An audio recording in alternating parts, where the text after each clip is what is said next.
I'm using this phone call. Hello? Right, anyway, okay. Yo, here's the point I'm trying to say. You hear me? I can hear you, yeah. Okay. Here's the point I'm trying to say, brother. Yo, it would be different if I was sitting here like fucking punching in the air, like I'm not accepting the fucking verdict. I am. It's accepted. All I'm trying to say to you, yeah, Hasan, but you keep saying I'm also virtue signaling. Yeah, because other stuff. Because you know you're also you're throwing these things in the air to say, well, why didn't you know that he was guilty from the get-go? And I'm like, no. I said, okay. I said, when someone is shot, regardless of whether they're a man or a woman, okay, and they survive the shooting and they turn around and say, this person shot me, I'm not immediately going to be like, I don't know. I feel like they're lying. Like, what the fuck? She got bullet fragments at her feet. Brother. Hey, hold on. I didn't say she didn't get shot. I don't know by who. That's what I was trying to say. Okay, I understand. But but you're not hearing me. I'm saying she got shot. Yes. And she said, this person shot me. Okay, and then she said, I did not see him. My back was turned. No, she also said she did see him. She when? literally turned her neck around in her testimony enough to be able to see who was shooting at her. Okay. All right. No. She also said the dance bitch line too. Nobody, even her best friend, never even heard that line. Nobody. Okay, but it doesn't matter because her best friend also, literally, the more important part of this conversation is her best friend also originally in the actual testimony, the 911 calls, in every single circumstance, said that it was Tory Lanez who shot Megan Thee Stallion. Tory Lanez also apologized to every single person involved. Now, he's Canadian, so maybe that's the reason why he apologized. Canadians love apologizing. But ultimately, it does seem a little suspicious when everyone is saying that everyone involved originally in the immediate aftermath is saying this person shot this person. Hasan. Okay? All right, okay. So as it relates to that, let me ask you this question, right? So why do you think Kelsey said Tory Lanez shot Megan Thee Stallion and then pled the fifth this time around a year later? Okay, so why do you think that she said that when she wasn't under oath. Why do you think when she was under oath, she said, I never saw Tory shoot anyone or saw Tory with the gun? You're using when she's not under oath. I'm using when she could actually be charged with perjury. So who got the upper hand here?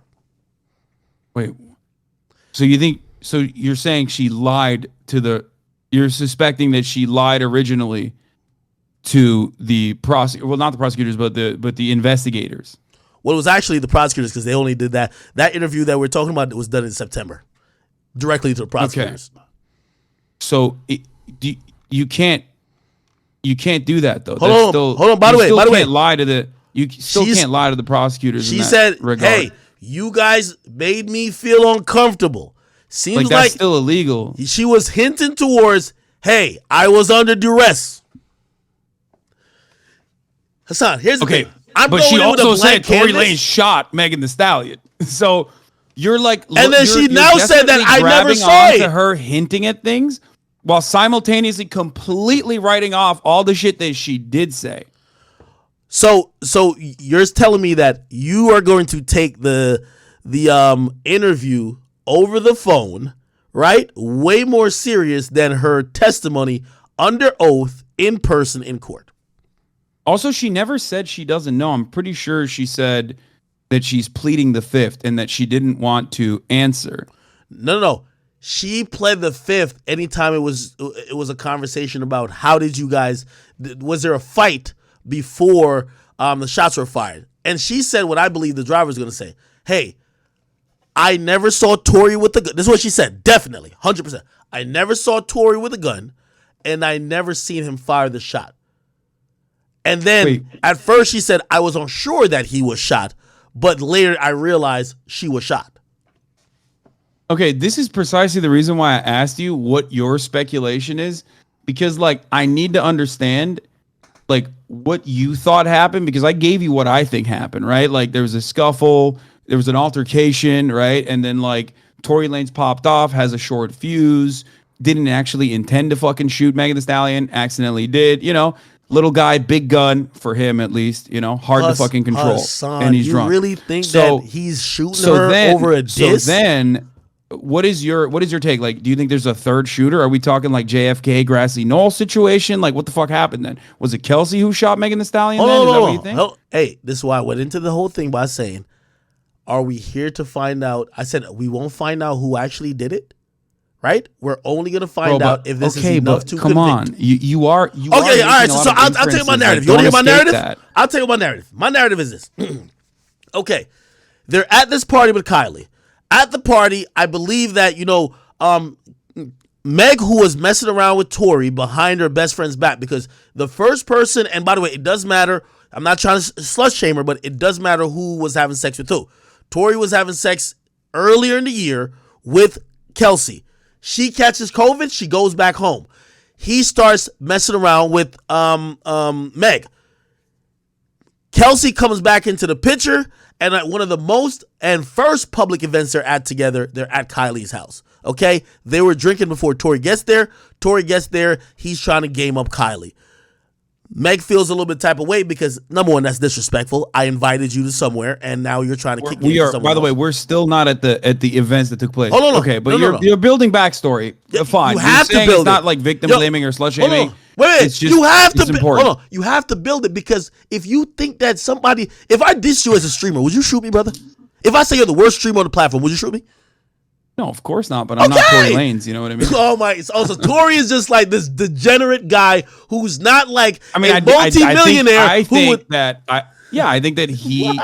I think that he is not necessarily degenerate, but he definitely does have a, like I said, short fuse. Very insecure, short fuse, drunk, has a gun around. That's what happens. Short fuse and shooting a woman. To less famous people. Okay, no, hold on. It's not short fuse and shooting a woman is like, come on, bro. Are we gonna act like there's no levels of separation, dog? Come on. I know, but like then we come to the other side of the altercation where you are easily believing without any evidence whatsoever. Not a single person has said that this is the case. What? Okay. You believe that Kelsey has a short enough fuse to fucking shoot Megan Thee Stallion, but Tory Lanez doesn't. So that's why I'm like a little confused about where you are trying to go with this conversation. All right, so unless there was a third shooter with a sniper rifle. Let me get there. Let me get there. It's either Kelsey who shot Megan or Tory. No, let me get there then. You see, in your story, hey, you suck at music. Boom, boom, boom, boom, boom, boom, boom. I say complete cap. I'm getting to it. I'm gonna speed up the story. So there's a bunch of jealousy going on. The women are arguing, but they're also arguing with Tory, which also is in line with what pretty much Meg even said on that Gayle King interview. All three of them are arguing. Kylie kicks them out. You have all three women argue, or you have two women and Tory arguing, okay? And then I got to use Sean Kelly's testimony. The car pulls over, and Meg hops out and starts to assault Kelsey. Sean Kelly said it. She was kicking her for several Sean minutes. Kelly, who was sleeping at this point. Okay, right? But listen, we're just gonna throw out his testimony because he doesn't agree, or because he has? No, but I would be a little, I would be a little questioning it a little bit, right? Like a little bit of skepticism is necessary here because, like, why the fuck was he up watching the street randomly in the middle of the night versus he woke up to gunshots? That's such a massive inconsistency. Even if we don't agree with that, common sense probably favors one side that he did wake up to gunshots, which was his original testimony. You're trying to like pigeonhole it on him. There was an altercation. Even if you didn't believe that he saw it, okay. So are you gonna then say that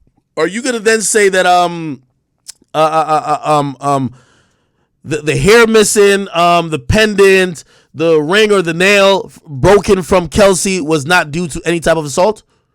Kelsey said, I do think Kelsey got assaulted. I think Tory Lanez and Kelsey had a scuffle afterwards. That was the other piece of the evidence. She said it didn't happen. She said he never put her hands on me. You're saying Kelsey said Tory Lanez never put hands on Kelsey.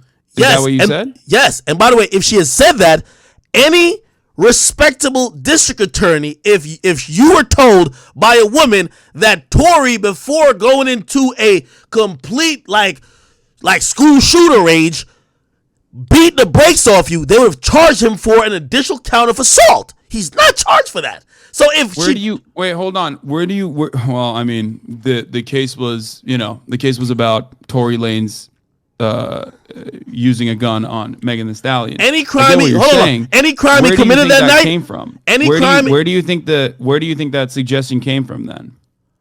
What do you mean? Like, where did I'll tell you where. Where did Tory Lanez and Kelsey fighting? Like, what do you think happened there? Meg Thee Stallion says she's seen a bump, and then in the opening statements, which supposedly I guess Kelsey was supposed to attest to, when Tory let off the shots and was approaching Meg, Kelsey intercepted, and then supposedly Tory, he beat down Kelsey on his way to Meg, which Kelsey said that never happened. So why do you think Tory Lanez? So why did Tory Lanez apologize to Kelsey then? I'll tell you why. You want me to tell you why? Yeah, I would love to hear your this. This is only a theory. Clearly, this is. No, I mean, we're talking. I want to hear your theory. Yeah, we're talking narrative. I do. Okay, I would believe. Hey, if you've been fucking both of the girls, and then you started to try to fuck another girl, or you were trying to kick game to another girl in front of both of them, they're starting to fight because of it. The fight is escalating, and apparently you throw it in both of their faces that you're having sex with them. Yes, they throw you under the bus and say, hey, you're a shit musician, blah, blah, blah. But if you didn't make it a scene among these two friends that now they're fighting themselves and even trying to fight you, that seems like... Hasan, you can't. He seems like a good guy. He seems like a really good guy. He just, had both of these women's best interests at heart. I'm not standing up for his character. I'm just saying, as a man, if I mean, it's crazy because like one person shot Megan Thee Stallion, right? Like, so he's apologizing to the person who shot Megan Thee Stallion, because that's fucking wild. If he's both apologizing to Megan Thee Stallion and also apologizing to the woman who shot Megan Thee Stallion, being like, I'm so sorry that things got out of hand and you shot Megan Thee Stallion. I'm sorry that if that's believable to you, then I don't know what to tell you. Like, him apologizing to all parties involved, including the fucking bodyguard that wasn't there, kind of makes it seem like he might have been responsible. If he's saying that I'm apologizing for what may have escalated the situation for this to happen, it doesn't necessarily mean to me that he's apologizing for shooting, unless you're just taking it drastically different. Because the original testimony from Kelsey, ex-friend Kelsey Harris, absolutely said Tory Lanez fired a gun at Megan. That's what she told the police back in September. And on top of that, she said she was hesitant to give details now, right? Even though the interview was played in its entirety. There was also, I believe, Kelsey says she started hearing gunshots. After the second or third shot, she turned around and says she saw Tory on the front seat firing the gun forward over the open right front door in Megan's direction. Kelsey was outside the vehicle, but behind Tory, and could only see Meg from the chest up. She ran towards Megan in defense mode and saw her bleeding. This is her testimony. And Tory was still sitting in the front seat, apparently in shock. She claims Tory walked toward them, and that's when Kelsey and Tory started fighting. This is Kelsey's testimony. She describes it as Tory assaulting her and adds that she did not see the gun. Wait. Once they all got back in the SUV, you're Kelsey using words incorrectly. That's not a testimony. That's the interview. That's the interview. That's not a testimony. That's the interview. I mean, yeah, but like that is literally that is profoundly important. Oh, by the way, that's her account. That literally played a significant role in launching a criminal investigation. But hold on. Again, are we arguing what we think happened, or are we arguing what should be proven in court? If someone says, I lied, like, okay, you can play the statement all you want, but I lied. I'm telling you the truth now. Is that person credible? Yes or no? Wait, I'm sorry. Can you repeat that? Okay, you're going off what Kelsey said in September, but she literally showed up and said, I lied. I lied. She's saying, I lied then, and I'm under oath now, and I lied. So I told you, I'm telling you I lied then. What's up? Are you going to say, okay, we're going to just ignore the fact you're telling us you're lying, and we're going to just use it anyway? She never said she lied, by the way. She absolutely did. She said she lied on her testimony. She said she lied. She felt pressured. Where did she say she lied on her testimony? by the way, Myron's she here, said she can't remember, which is inconsistent for sure, because it was very clear when she was offering evidence to launch this criminal investigation. But I don't think she ever said I lied. She just said I can't recall. Yo, Myron's here. We just joined in. Are you guys talking about Meg Thee Stallion right now? Or are you guys talking about Kelsey in particular? We joined. We're talking about Kelsey's statement. He's using the one from September. I'm using the fact that she got on the stand and said, "Fuck that. I did not tell the truth. I was not." Wait, she never. Wait, no. You can't embellish in this circumstance, because this is pretty important. Okay, she never got on the stand and said, "I'll pull up a tweet. I fucking lied." That's crazy. Yes, she did. That's exactly what she did, brother. These are the facts. These are the facts. This is what happened. Okay, no. Before you say these are the facts, I want you to actually show me the facts, and not Milagro Grams, who has been proven time and time again that she was, Mo Gagnat, who was there in person, who watched it, who is a lawyer himself. He literally said she took the stand. First thing she did was take the Fifth Amendment.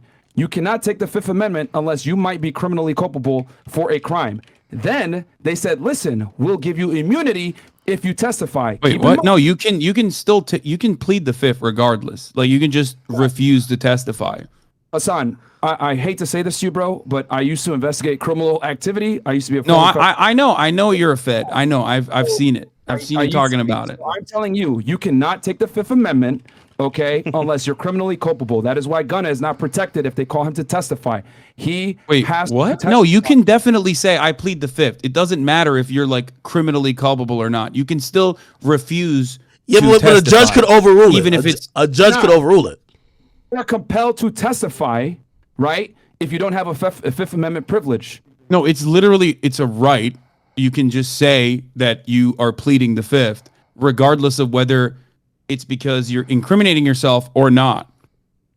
You can only take the Fifth if you might incriminate yourself. You cannot take the Fifth in any other circumstance. You are compelled to testify. No, you can still. No, you definitely still can in any circumstance plead the Fifth. It doesn't matter what the truth is. What? So you could just randomly just plead the Fifth? No, you can plead the Fifth, even if that doesn't immediately mean that you are self-incriminating. If that was the case, then that could be used as additional evidence, like you guys are trying to do right now. But that's not the case. I know that, like, in colloquial, in like the in normie speak, we always assume when you plead the Fifth, oh, that means they're guilty, like they're incriminating themselves. That's what we say, but that's not the case. You can plead the Fifth even if you are not actually incriminating yourself. That's kind of the point of being able to plead the Fifth, and not having it be used against you as evidence. Let's use your logic then, Hasan. If that was the case, why did her lawyer fight tooth and nail to get her immunity? Ooh. Exactly. I don't know. And by the way, I'll read from this is the 14th of December. So this is Tory Lanez and Megan trial day 3. Kelsey takes a stand. She admits to lying to prosecutors about everything she told him in September. No, you're reading No Jumper right now, who literally, by your accounts, got DJ Akademiks. They got fucking got. They jumped the gun and literally posted about. So you're saying that this didn't happen at all then? Verdict coming in before the verdict had actually come in. You can't just use their one-sided assessment of the events that took place. You originally went to Megan Cuniff. I'm watching your stream right now. Okay, all right, you couldn't find the actual thing that you wanted out of her. No, because so you went to find the No Jumper tweet. No. If you give me Megan Cuniff's got it. I'm looking for it. Actual court reporting, then we can have a conversation. I got it. It's like you citing yourself. Come on. Hasan, you're missing the point here that Kelsey, right, changed her story. She went in and did an interview with actually the prosecutors, not even law enforcement, which is another big red flag. But she went ahead and did an interview. Wait, say that. What's the red flag? I couldn't hear you. Red Sorry. flag is she did an interview with the prosecutors with no law enforcement there, which is a huge red flag because prosecutors are not supposed to be direct witnesses in witness testimony when you're doing a criminal investigation. There's supposed to be an investigator there. And the reason why there wasn't an investigator there is because the lead detective, Stogner, right? He has no, you can definitely have prosecutors directly question witnesses. Wait, what? You need an investigator there. They can't be the only witnesses because they're the ones prosecuting the case. It's a conflict of interest. You need a sworn law enforcement officer there conducting. Most of the prosecutors are literally law enforcement officers, pretty much functionally. So I don't know. Like, you're making it seem like they're operating on different teams here. Yes, they do work together. However, you need an agent, a detective, some type of police presence there to do the investigation and to do the interviews, bro. And that's can I just address something really quickly? I love chat being like, no black voices. Hassan didn't want a black voice in that circumstance, bro. No jumper. Adam 22's operation. We're calling that a black voices now. Really, Halo Boom? Is that what you're saying in the chat? Dumbass. Shut the fuck up. Well, meme rapper. The point I'm trying to make is there's problems. Want to be meme rapper, motherfucker? Okay, sorry, go on. There's problems with Kelsey's situation because, number one, she was interviewed by prosecutors only. There wasn't an investigator there, which is a problem in itself. And then second, she switched her story up. She said, hey, Tory did X, Y, Z and, made him criminally culpable. And then when she came in to testify, she immediately took the fifth. And then her defense attorney said, we need immunity. They tried to get immunity where she'd be covered all the way, but they were only able to get use immunity because obviously to get transactional immunity, which would be her protected all the way, that is very difficult to get. You would need a DA signature to get that. And obviously they're in the middle of a trial. They don't have time to go back to the DA saying, yo, we need the signature. So we're like, listen, we'll give her use immunity. We're on the record. We're not going to prosecute her. That's when she felt comfortable to go ahead and testify after that, pretty much. So if she wasn't culpable, why would she fight so hard? Why would her defense attorney fight so hard to get her use immunity, bro? You can only take the fifth, right? You can ask any attorney this. Any defense attorney will tell you this. You can only take the fifth when you might be giving testimony that might incriminate yourself. But if you're not necessarily giving testimony that's going to incriminate yourself and other people, then you're compelled to testify. That is why Gunna cannot assert the Fifth Amendment privilege if they call him to testify in the YSL trial. If they're going to call Gunna on and he cannot claim Fifth Amendment. He will have to testify. That is a part of his plea deal. Okay. So I can't speak on why she wanted to, why she no longer wanted to offer her testimony. Okay. She did get granted immunity. I'm pretty sure not the full blown immunity. If she was like to go up on that stand and be like, I actually shot someone. I was the one who shot, Megan Thee Stallion, then all of a sudden your case falls apart. Of course, a prosecutor is not going to fucking do that because someone could very easily fall out of favor with the victim like Kelsey and Megan did and then turn around and be like, you know what, actually, I'm the one who shot it, but guess what? You guys gave me the fucking immunity. You know what I mean? Like, that's ridiculous. She couldn't understand and said that, though, because they gave her use immunity, which means her testimony that was given in that circumstance could not be used against her. However, that does not mean that law enforcement... Yeah, and yet she still didn't offer inconsistencies. She could have very easily said, I am here to tell my truth. I'm going to tell you exactly what happened, and I was wrong originally. She didn't even say that. Yeah, because she knew before she was lying. She got on the stand, bro, but she got immunity. But you just explained that she got immunity from the original lie that she had told. If you're claiming that she originally lied, yes, she originally lied, and she didn't want to give testimony because. So you're admitting that she would not have been liable under perjury in that regard because she had gotten immunity to offer her true testimony in that circumstance. No, what I'm saying is that she could have been found. There's a bunch of things that they could have hit her with. There's a bunch of charges she could have got hit with. Like okay, what? all right. Okay. I got it for you, buddy. Shooting, I got it for you. shooting, Hold on. Megan Thee Hold on. Stallion? Since you don't trust no jumper, I got my man. I think he writes LA Times, James Quealy. This is Kelsey on the stand. Our interview that they were trying to refresh her memory many times with. She says our interview was not 100% truthful. Does that make you feel good? Okay. Does that make you feel good, brother? She literally said, I'm not telling the truth. She said, whatever you're citing, I did not tell the truth. She basically said it and referred to it and kept almost looking at her lawyer to say, hey, if I answer this, am I getting fucked up legally? And they did many sidebars. That's just the reality of it. I got it. Her interview not being 100% truthful, especially when there's additional circumstances involved in there, like whether or not I'm not familiar if she got asked the question about the $1 million that Tory Lanez offered them or something like that. But there are plenty of additional instances in that interview. You are the one who's inferring the parts that you believe is not truthful from that interview, and she still absolutely ended up getting. Hold on. Wait. Remember, we're not trusting no jumper, but we definitely trust the LA Times.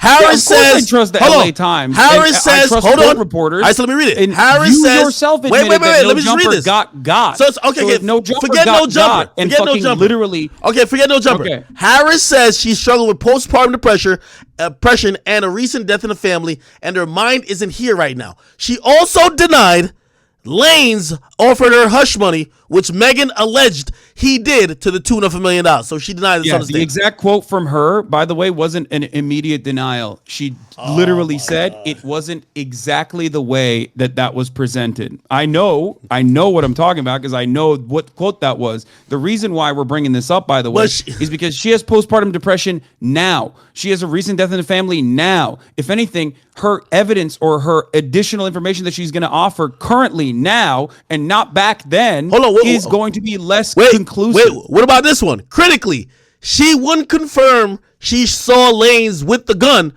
which she said in the recorded interview, or that Lanez threatened to shoot her. She won't confirm it in court. She's like, they asked her. Yeah, that doesn't.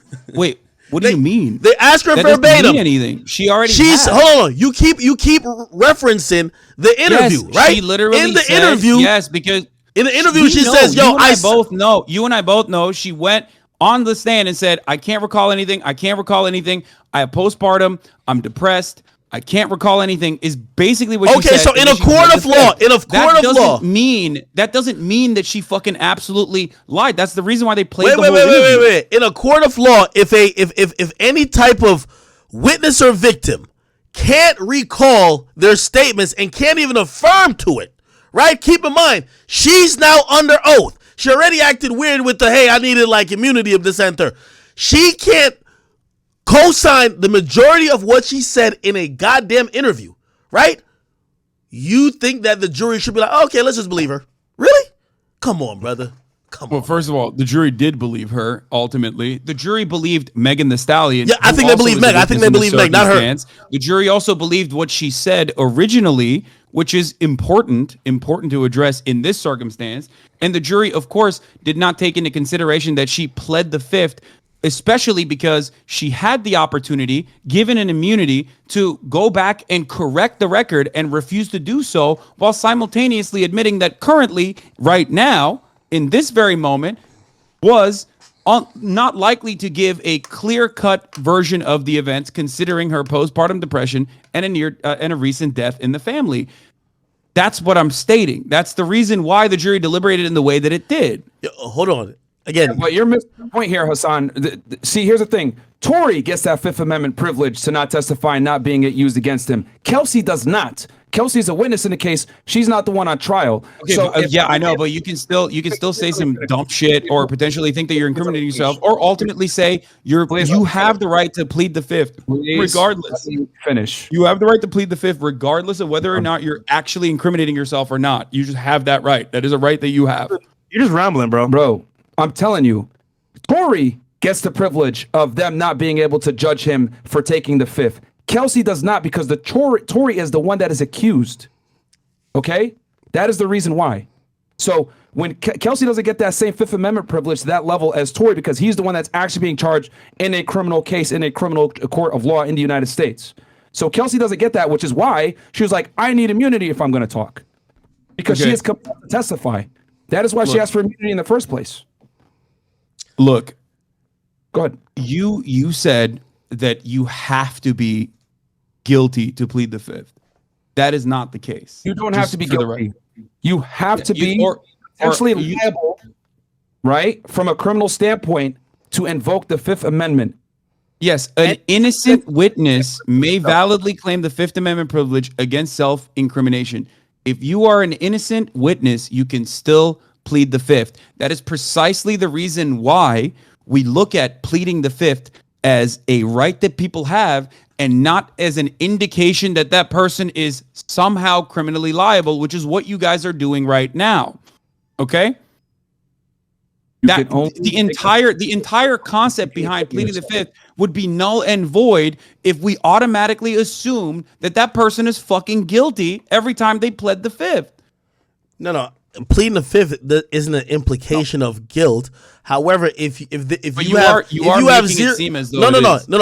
Well, I mean, one could take it as that, but if you have zero conflict with what's being asked of you when you're either subpoenaed and you're on the stand, you got to answer. You can't just magically say I plead the fifth and then say the judge says to you or you and your attorney, hey, okay, let's figure out why you're pleading the fifth, and you're like, no, just because I want to. They're not going to just be like, okay, you got it.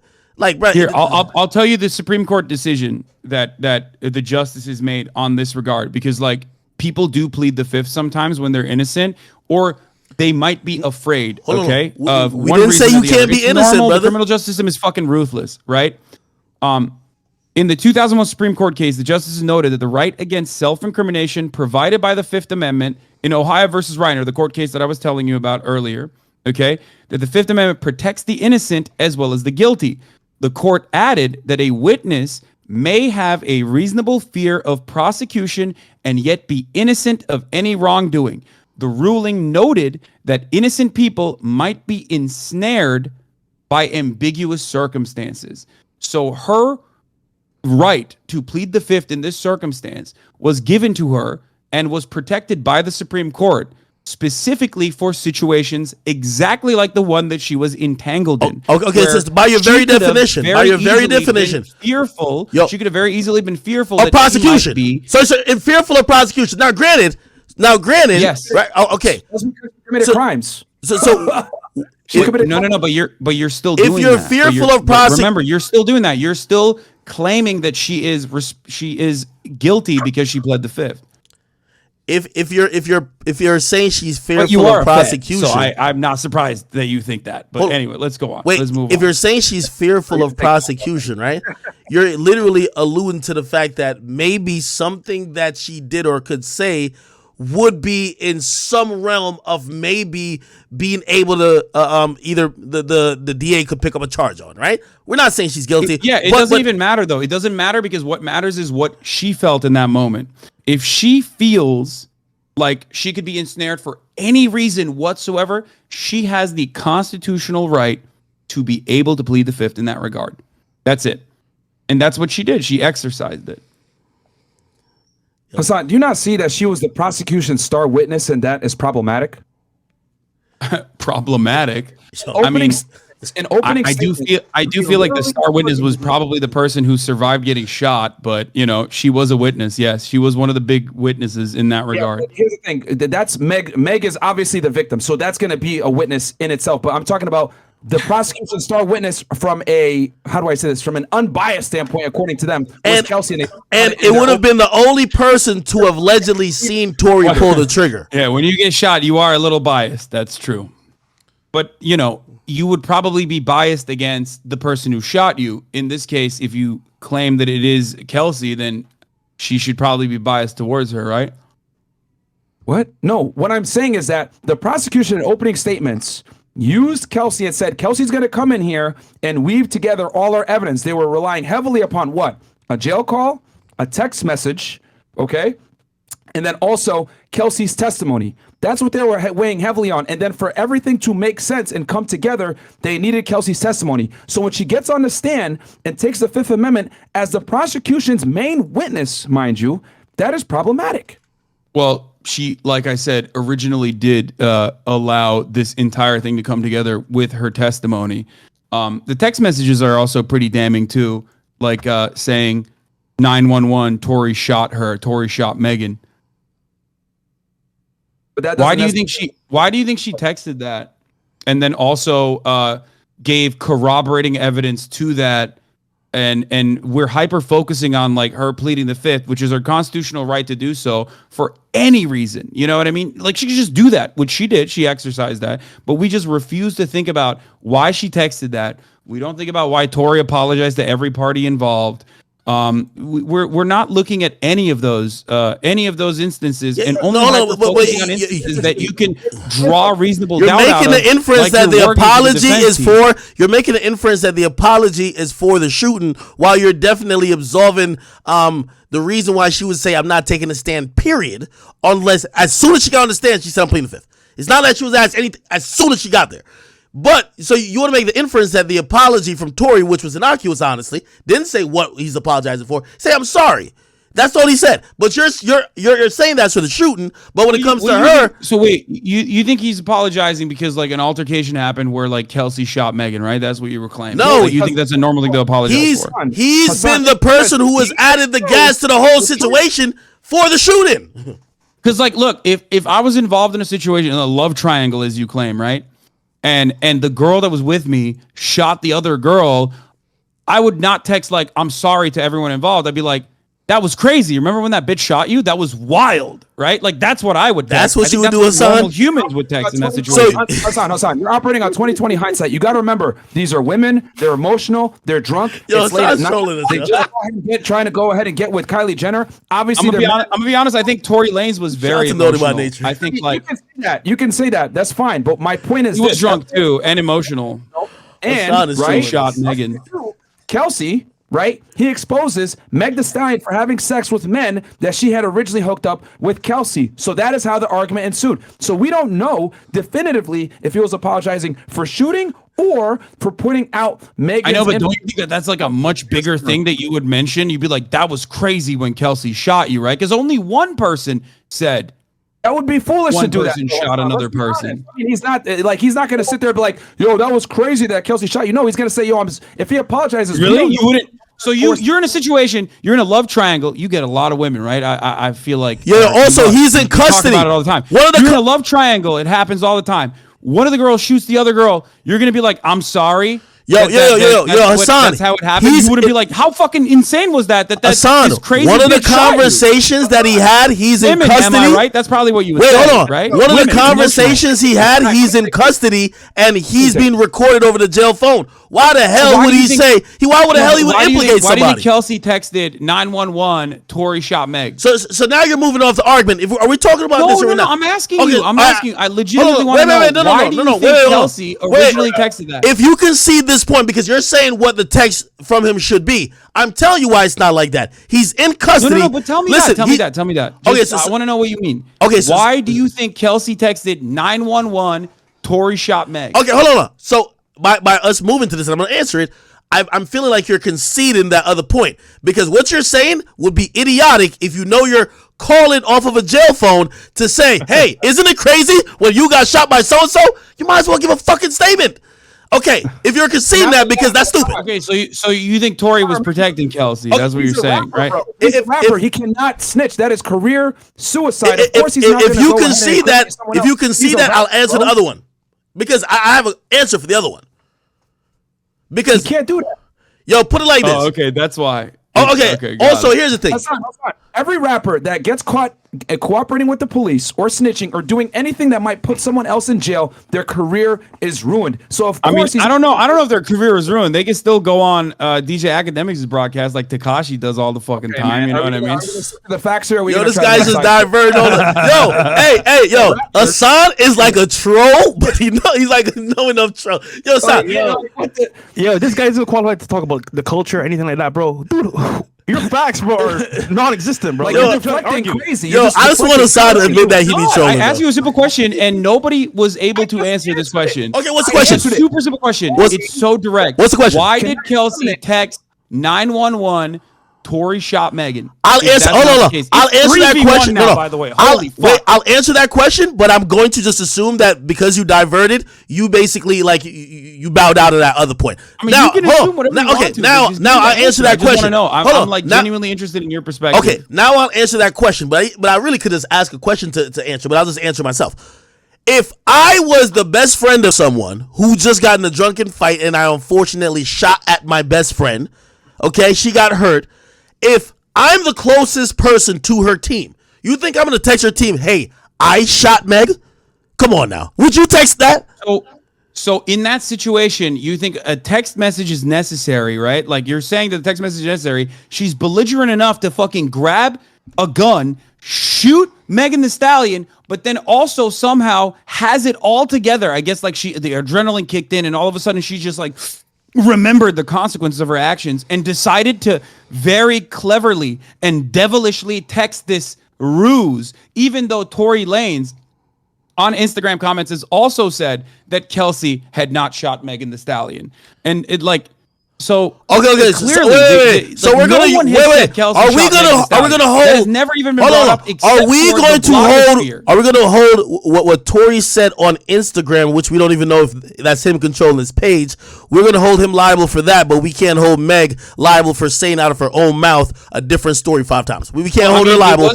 It was used, from what I understand, when an LAPD detective Warren Eberhard took the stand to testify that Tory Lanez's verified IG account once commented on a theory that Kelsey was the shooter, saying that's not true. Okay, perfect. I'm glad you said that. Now, this incident happened 2 years ago. They asked that same detective, when did you see that message? Did you check the IP address of where it came from? Because you could have an Instagram account and somebody could access it from Zimbabwe. Somebody could access it from Costa Rica. So you think a hacking happened? That's why you think Tory Lanez's Hold on. No. Interns are fighting against Tory Lanez. Hold on. Mid-trial, when Mo went live, Tory Lanez's Instagram joined the live. You think Tory's in court joining live? He has people. He has a team. No, I don't. Okay, but hold on. Someone with access to Tory's. Why is someone with access to Tory Lanez's Instagram account defending? No. Here's the point. Here's my point. I'm not saying you can't use that as some type of proof, but number one, you saw it a week ago before trial when you had 2 years to see it, right? Number two, you made no fucking effort to try to at least go out of your way to prove that he's the actual one that posted it, or within what context? I don't think they needed that because ultimately it wasn't Kelsey that was on trial. It was Tory Lanez on trial because, again, going back to the main thing. You're the one who brought it up, brother. You're the one who brought it up just now. Pretty open and shut. Oftentimes, cops not very good at their jobs, okay? I can't talk about feds. I don't know how Myron was, but clearly he wasn't that good because now he's doing a fucking PUA podcast. However, you have to run for office, brother. Hassan, I've never seen anyone where it literally does seem like they had a lot of evidence, right? Yo, brother, I've never seen someone move like a politician more than you. Brother, you gotta run for office. Like the way you're able to duck out of shit. What do you mean? There's 5 points. Anytime we hold you to a point, you move to another one. And then when we try to get you there, you flip to this other thing. Bro, your counter was someone from Zimbabwe might have fucking controlled his account. The reason why they didn't even have to fucking find this is because they already had five. Bro. In any hold on. In a situation. Wait. Hold on. Hassan, this is where you're being stupid. You cover all type of shit, even if you're covering like the search warrants that was like executed in Mar-a-Lago. Come on. You know if you're gonna use someone's social media writings and presence, nigga, at least motherfucking execute a warrant. Instagram is going to show you exactly where it came from. They took a screenshot from the shade room. Is that what you want the fucking government to be putting people in jail for? That's all I'm trying to say. They found a screenshot a week ago when it came out 2 years ago. That level of investigation on that regard was because, it wasn't. There was no like Kelsey is the actual shooter theory. There was no evidence that Kelsey was the actual shooter. One of the most damning pieces of evidence was also Kelsey's I'm trying to say I'm not going to consider evidence. I'm not going to consider evidence if the police haven't done their due diligence and done their fucking job. You want us to consider some shit off Instagram? At least fucking run a warrant, okay? At least get the information in a right format that the jury could have some validation to the shit you're presenting. You're presenting shit like a blog. Unfortunately, Akademiks has no there's no like fucking you have to meet this bar that it could be published. They didn't need to do that because but they presented it in court. Yeah, you're using it as part of your argument. They didn't need to do that. But they presented it in court. You understand why I'm saying? I hear what you're saying, but you're actually relying on it to make your point. So if they didn't need to do it, why are you relying on it to make your point? Don't use it. I'm bringing it up because I think that it's already there's already enough evidence, as I've shown time and time again, as to why I feel the way I do about the situation. I'm not even getting emotional about this. Hassan, here's the It point. seems like you are. No. Let me take this, bro. Let me take this. Yo, Hassan, I love you, by the way. Like, I like the Bobby weave. Attacks, which is fantastic. But you know what? Let's go over each piece of evidence and actually talk about each piece of evidence with facts versus you making jokes ad hominem attacks. Number one, the jail call. He never actually admits to shooting at Meg. He's just profusely apologizing. The text message. Kelsey says, "Oh, Tory shot Meg." When they tried to bring in the witness to actually receive the text message so they can get some context, he didn't want to come in and testify. I wonder why. Also, the text messages between Meg and Tory, we don't necessarily know if he was apologizing for outing Meg Thee Stallion and her promiscuity in the past along with her friend, or if he was apologizing for Kelsey and Meg fist fighting because starting that conversation initiated the fist fight, or her getting shot. We don't know what he was apologizing for. But you're making an inference. You are the one who's making an inference off of that, though. I'm inference off of what exactly? Like you are using that, like that in and of itself, apologies in and of itself, depending on which state you're in, are not admissible as evidence in court because of the things that you just mentioned, right? Like from what I understand, I don't think they're admissible as evidence in court. I'm not using that as like evidence. I'm telling you that in and of itself, when we're having a conversation between normal human beings, is kind of odd. And the reason why I'm bringing that up is because it's a weird thing to say when there's a much larger situation at play, right? What I mean by that is this. If someone is shot in your vicinity, oftentimes you would probably talk about that rather than apologize for like your own personal actions that are completely unrelated to that situation, right? That's what I was saying. Because if you were in that similar circumstance, you would probably bring up the shooting rather than fucking apologize for a minor argument that you had. Let me finish my point. The reason why, he apologized. There's so many different reasons he could be apologizing for. It could be for them getting in a fight. It could be for him revealing Meg's promiscuous past. It could be for Kelsey hitting her or whatever it may be, her getting shot, him not wanting to leave the house. That's the main point of contention. That's the main point of consideration. That is the main point of consideration. Of course, though, you got to look at all the other underlying facts as to what he could be apologizing for. He could be apologizing for hitting on Kylie Jenner in front of her. But that's why I said like common sense, right? Like that's why I said if someone was shot and it was completely outside of your control, you wouldn't say, "Oh man, I'm sorry that things got out of hand." You'd say, "That's crazy that she shot you." He can't say that, Hassan, because he's a rapper and his ability, right, to sell records and make music. Come on! We're making a lot of inferences that are like it's common sense, bro. That's true. How is that common sense, bro? What the fuck? If he's a rapper, why is he apologizing? Hold on. Hassan, I could cite about 5 other cases. I could cite 5 other cases where a rapper who should have knew information about what actually happened, even if it happened to their own friend, just shut up. Most notably, Busta Rhymes, who his bodyguard, one of his best friends, got killed. The bodyguard's mom was crying in court, "Hey, why don't you cooperate? He didn't say anything. That's just what it is. Like, this is the culture. We gotta understand it. He's not snitching, but there's a difference between like saying it in court and saying it to the person that you're having a conversation with. If you're having a text message conversation at that time, when you think that like you have an ongoing relationship with that person, so much so that you're trying to fix it by apologizing to them, you would probably fucking, still feel comfortable enough to be like, how crazy is it that Kelsey shot you? Hold on. Yo, Hassan, you keep neglecting the point I made. One of the conversations, right, is Tory incarcerated calling on a jail phone. Why would he say anyone's name? You think he's in YSL? No, he's not going to say anything. Hey, I'm sorry this has happened like that. No more details, no more, no little, whether it was you or not. If you ask anybody from the urban hip-hop culture, they would probably say you shouldn't even make the call. Yeah. Whether you had remorse or not. And also, Lasan, I know you don't know our culture like that in terms of like hip hop and the whole rap industry. However, if he snitched in the very beginning, this would all be settled. He didn't say anything because he knew his career is on the line. Now, regarding that as well, his career is still on the line because he didn't really have a career. Let's be real, but 2016 is the last time he was popping off. But Tory's a big ass artist. What are you talking about? He's huge. Oh, I mean, I don't know about that. You might not listen to someone does not necessarily negate the fact Wait, that. can I ask something? Your co-host, how old is he? How old you think I am, bro? I have no idea. I have no idea, but like you said, Lasan, so I assume like 14. Is that your name, bro?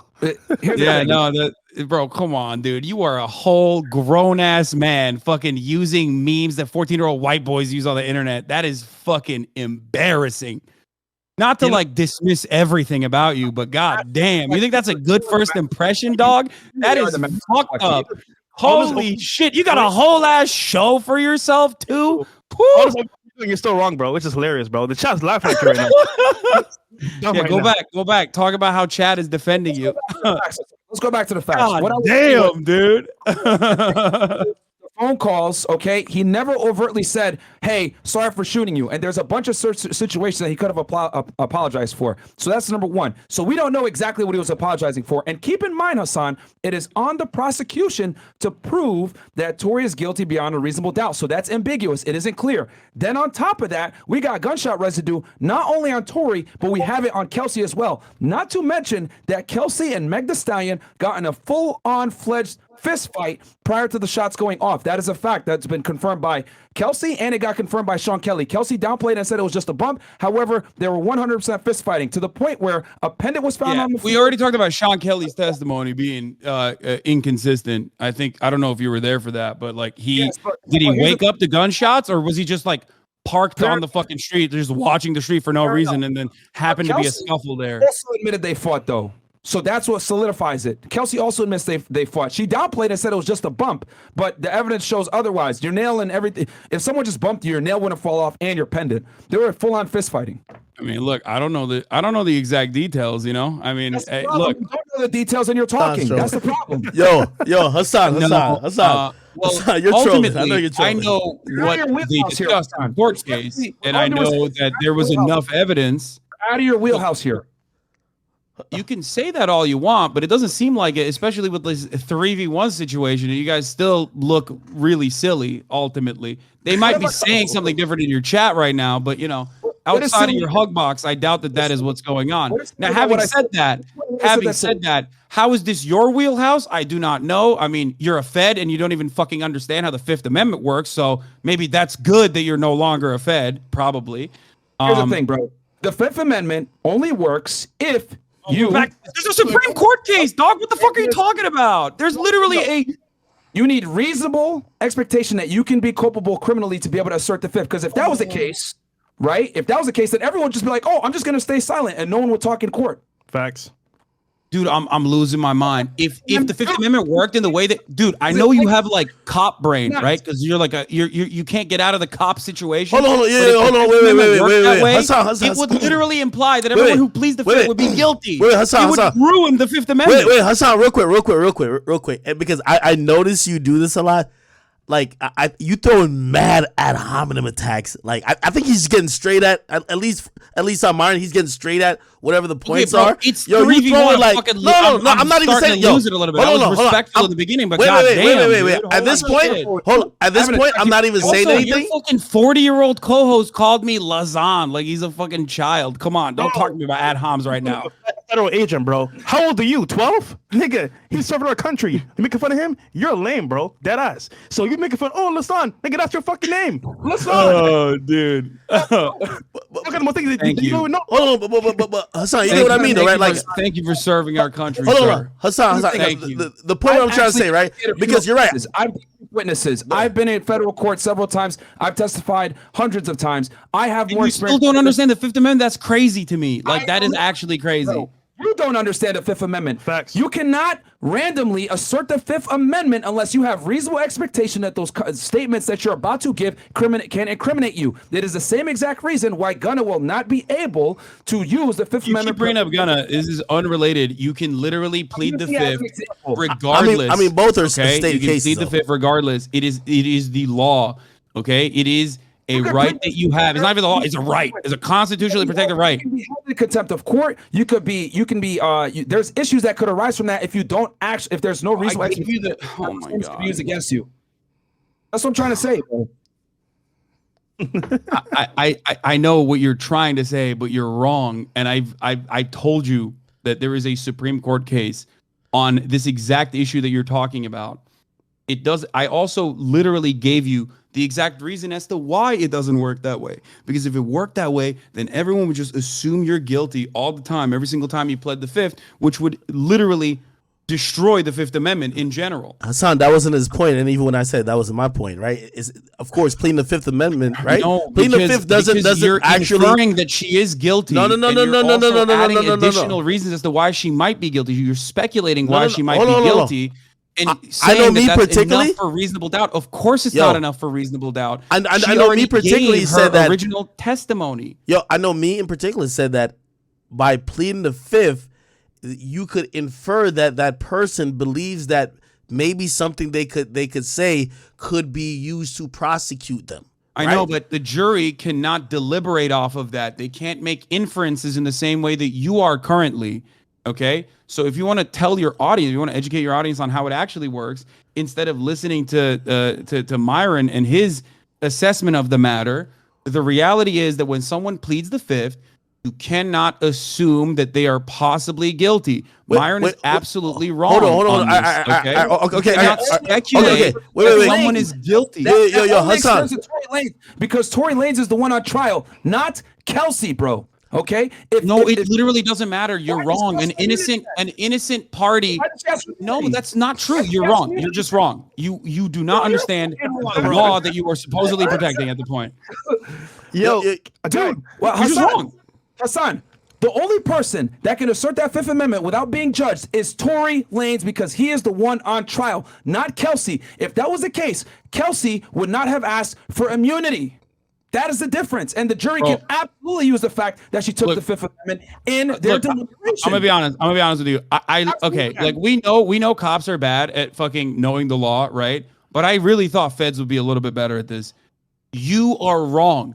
It does not matter if she's on trial or not. She, as an innocent third party, absolutely has the right to plead the Fifth because she thinks she might be. It doesn't matter for what reason, okay? Hey, by the way, and the jury Hassan, cannot deliberate or infer or speculate any sort of guilt off of that. Because if that was the case, then you would undermine the entire reason behind why the Fifth Amendment exists to begin with. How about I bring a lawyer in here and show you that you're wrong? Ooh. How about I bring a lawyer? Yo, Hassan. Two things you want, but it's the Constitution and the Supreme Court case, Ohio v. Reiner, is pretty fucking clear on this.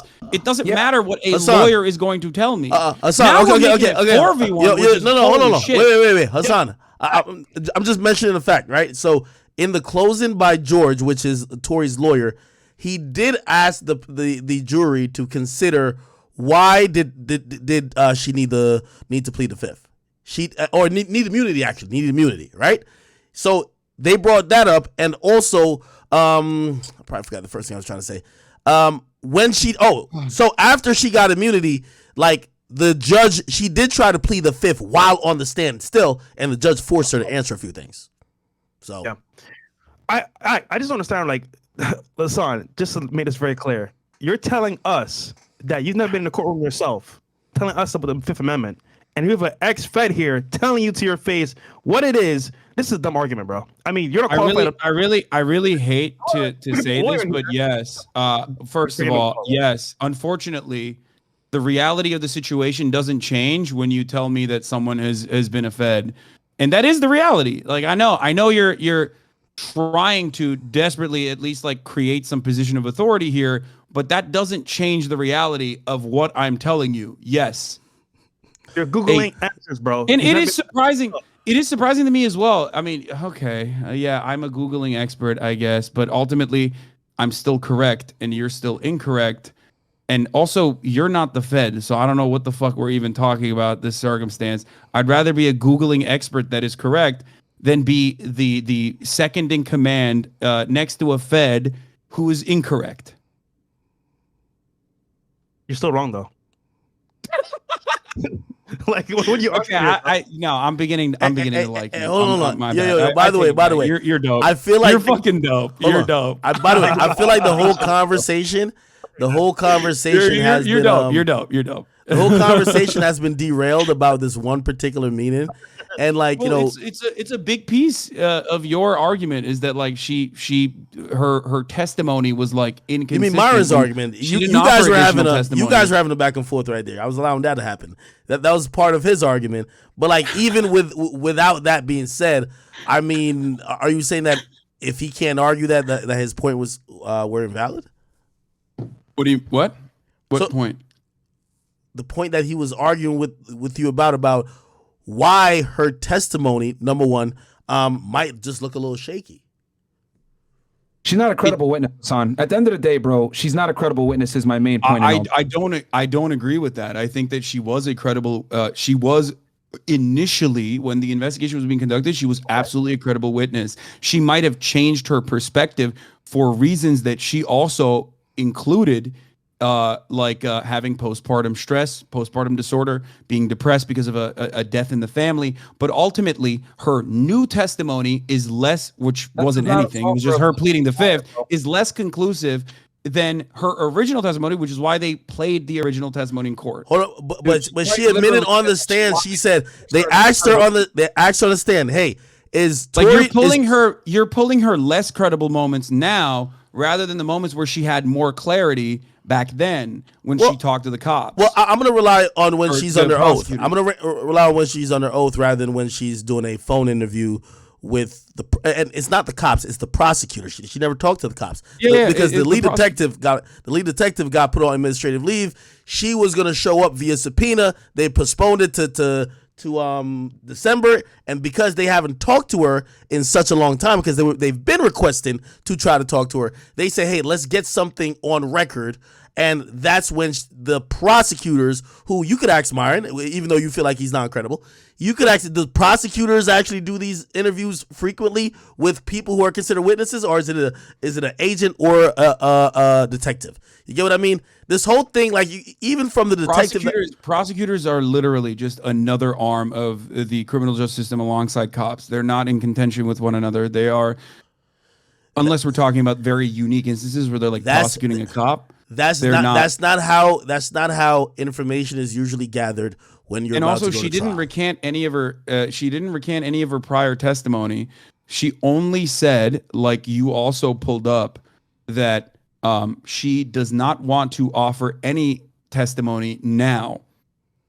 That's it. By the way, she can't recall. Okay, all right. So if you're mentioning a lot of the things that she had said, if you're mentioning that, how about we also mention that she also said on the stand that when they asked her, "Hey, are you intimidated by Tory being here?" She said no.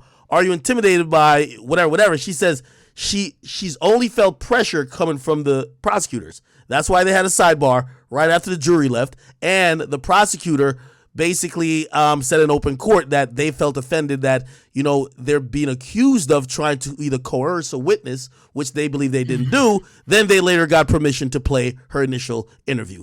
And they got permission to play the interview to show that she was not under duress when she gave it. But what did she say in court? She said if she was feeling uncomfortable, it was because of the pressure from the prosecutor. I get it. You are selective with what you're going to believe. And, No, I'm just telling you. No, I'm not selective with what I'm going to believe. First of all, you're doing the exact same thing that you claim I'm doing, right? Like you refuse to, you omit certain details, or you have no answer for certain details, or when pressed on it, you say, oh, it's probably because he's a rapper. Like, that's not even a good defense in any meaningful way. No, like, that's definitely a great defense. So many pieces of evidence in this entire process. There are so many pieces of evidence in this entire process from, number one, the witness surviving the shooting attempt and saying, I was shot by this person. Megan's not credible, though.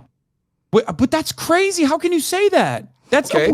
Dude, what the fuck does that even mean? Can you explain to me how? No. With a straight face, I want you to say a shooting victim is not credible when she is able to survive the shooting and offer testimony. That's crazy. I will tell you why right now. she gave conflicting information on her Instagram lives with the Gail Knight interview versus what she testified to. On top of that, the prosecution gave a different story on opening statements than she did when she was on the stand, bro. That's what I'm trying to say. Meg is not credible. What is that? What were the inconsistencies within what the prosecution said and what Megan Thee Stallion said? I will cover that here. The Instagram lives and shit. Let me tell you that. Don't worry, I already took notes because unlike you, I actually watched this case and I know the details. You don't. Okay, I would. No, go ahead. Well, if I don't know any of the details of the case, why does it still look like you're having a hard time fucking convincing anyone of what happened, other than saying woman wrong, woman crazy, she was emotional, but also somehow Kelsey, also being a woman, may or may not have shot Megan Thee Stallion, but also had the wherewithal in that moment to like fucking turn around and text 911. Tory shot Meg. Bodyguard to Meg's bodyguard, yes. To Meg's bodyguard, she sent that. Yeah. Okay. Why did she say that? Dude, there could be a multitude of reasons as to why she would say that. Maybe she was. Okay, give me some. She was hysterical enough and drunk enough to shoot Megan Thee Stallion off of like some random bullshit. Okay, because like you say, or at least Akademiks said that it was random bullshit. Like Tory Lanez would never shoot Megan Thee Stallion over like being called short or being called not poppin', which is true. He isn't. Let's talk about how Meg is not credible. Okay, Meg is not credible. Go ahead. She omitted a critical factor, right, on a public interview, which the reason how she got on a public television interview in the middle of a criminal case is beyond me. But the point is that she said, I did not have a sexual relationship with Tory Lanez. Then she gets on the stand and she admits she did have a sexual relationship with Tory Lanez. She lied. First of all, yeah, of course, that's fucking embarrassing for her to. That doesn't make her inconsistent on in regards to whether or not she got shot, bro. What the fuck? It absolutely is an important fact. Wait, what? That's insane. Yeah, this is a private affair that she probably felt fucking really embarrassed by because she fucked the dude who was like 5'2" and shot her. Okay, the point here, bro. Who wasn't even popping. The argument stemmed. If she fucked Drake, she'd probably talk about it all the time, but she fucked Tory Lanez. Let me finish my point. The reason why that is material is because when Tory Lanez exposed Meg for having sex with not only him, but Kelsey. Bro, that's not an expose. What you're talking about is like TMZ shit while you're talking about a fucking criminal court case. Like, what the fuck? Reason they fought, dude. I'm trying to explain. Bro, that's insane. But she's the victim. You're literally talking about a victim and making it seem as though the victim is like the actual criminal. She's not on trial, bro. What the fuck? It doesn't matter what she said about whether she fucked Tory Lanez or not. Wait, hold on. So you're saying the sequence of events that lead up to a shooting does not matter? Bro, of course the events that lead up to a shooting matter, but it is that's a part of the events and the context that matters. Of course Tory Lanez went to jail because you think that that's a good enough defense. Holy fuck! Right now, let me finish my point before you go crazy and just react versus. He's trolling. What I am saying is that she is not a credible witness because she lied in a public interview saying she did not have sex with Tory Lanez. Now, before you get out, that's not. That is not. Let me finish. The reason why that is extremely important is because the entire fight is predicated on the fact that she had sex with Tory Lanez because she backstabbed her friend Kelsey. Kelsey went to Texas because she had COVID, and Meg Thee Stallion started a sexual relationship with Tory. That is why the fight ensued in the first place.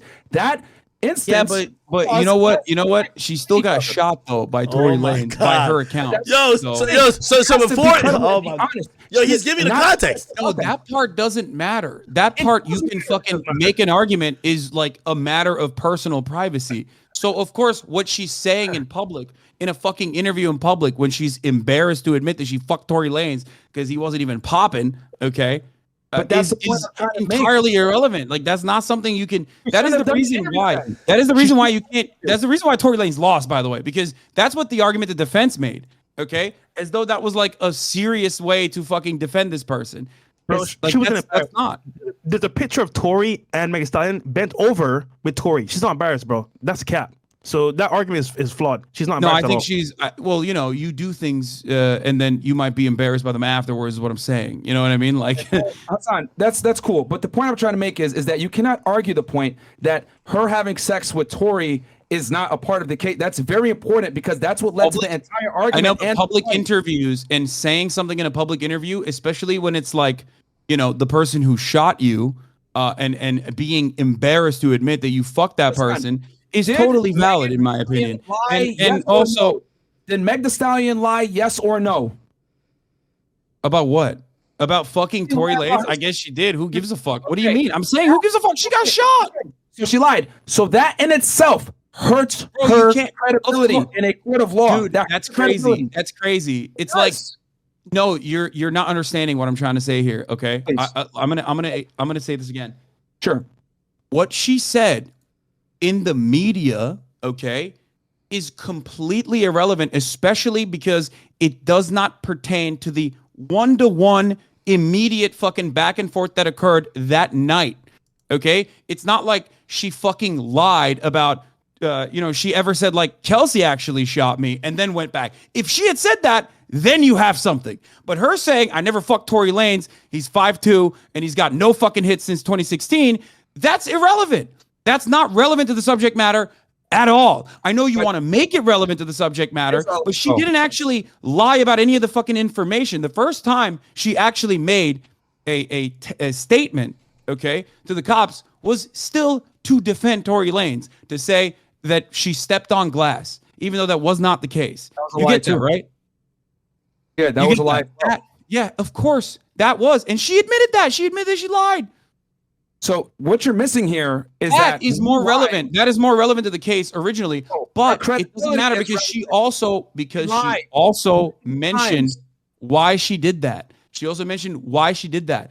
Ultimately, it doesn't matter though, because if she's lying about that, if she's originally defending Tory Lanez, right? If she's originally defending Tory Lanez, okay, why did she turn around and blame Tory Lanez afterwards? What do you think happened there? Do you think it was because a criminal investigation was launched and then she had to fucking tell the truth, despite the fact that knowing full well that there would be dudes like you that would come after her and be like, oh, she's a fucking liar, even though she got shot. Did she even actually get shot? Who knows? Yada, yada, yada. Like, probably she didn't want to rock the boat. She wants to do PR. She's popping off. She doesn't want this kind of fucking attention, which she admitted time and time again. She didn't want this kind of attention because she knew that she was going to get fucked over. Be truthful. That does not absolve her of her responsibility to be truthful, especially when she is the prosecution's witness. Wait. Okay. Can I ask you a question? I have another question for you. Credibility. Is Megan Thee Stallion a rapper? Yes, she is a rapper. Okay, maybe she wanted to fucking tell, maybe she didn't want to snitch because she's a rapper. Just like you said, Tory Lanez didn't want to snitch because he's a rapper. I think one is more valid than the other. She already snitched. She already snitched. What are you talking about? It's too late. She already snitched. Yeah, I'm saying originally she was like, I don't want to snitch because I'm a rapper. Are not held to the ethics and codes that male rappers are. Nice try though. Oh shit, dude. Yeah, that makes sense. That's just male rapper code. Okay, got it. Bro, come on. Are you like a 14-year-old Myron? Like, what do you mean? In my worldview, only male rappers have that snitch code. So there's a double standard there. Like, come Hasan has practiced the shtick so good. He's like Thanos at avoiding shit. I'm watching this. I told you guys, if the roles were reversed, I would 100% have the exact same fucking take. Okay, if Megan Thee Stallion shot Tory Lanez and the other party involved there was like, yo, Megan Thee Stallion shot fucking Tory Lanez, I wouldn't turn around and be like, let's look into this a little bit further. Let's be more skeptical of the narrative here. Like, that's crazy. So basically, it's like you don't ever get an open and shut case like this, and yet you still were able to simultaneously create a separate narrative here. There is no separate narrative. It's been documented several times where male hip-hop artists have been asked, would you provide information to the police? And they would say no. Cameron famously went, I think it was either 60 Minutes or something, asked him, would you go to the police if there was a serial killer living next door? He said, no, I would just move. Okay? We gave the example of Busta Rhymes. T.I., his best friend got killed. He did not want to. We're talking about completely unrelated things now. Yo, Takeoff just got killed, and police are still saying Quavo is uncooperative. He don't want to talk to them, and his fucking nephew just got killed. This is not like None of this is relevant to what we're having a conversation about. You know that, right? Because Tory's not going to go and say Kelsey shot her, bro. That's the point I'm trying to make here. Rappers understand that their image is everything, and cooperating with the police will destroy their ability to create music and sell records. And we're giving you these instances so you understand the severity of rappers coming out and providing information to police. Look at Gunna. As soon as he got released, he gave a statement. But you said this is only male rapper code, right? Like it's not female rapper code. Is that what you're saying? Male rappers are held to a higher standard when it comes to the street code, when it comes to hip hop music. Do you think do you think there are no female rappers who've done that? I'm sure there are, but there aren't the same consequences. Meg Thee Stallion still. Hold on, yo, Hasan. This is crazy. Hasan, crazy conversation we're having. Hasan, by the way. when it comes to females and possibly domestic violence, for example, when Rihanna came out saying Chris Brown did whatever to her, everybody heralded her as very brave. Because she was fucking. Hold on. What do you mean? Wait. Hold on.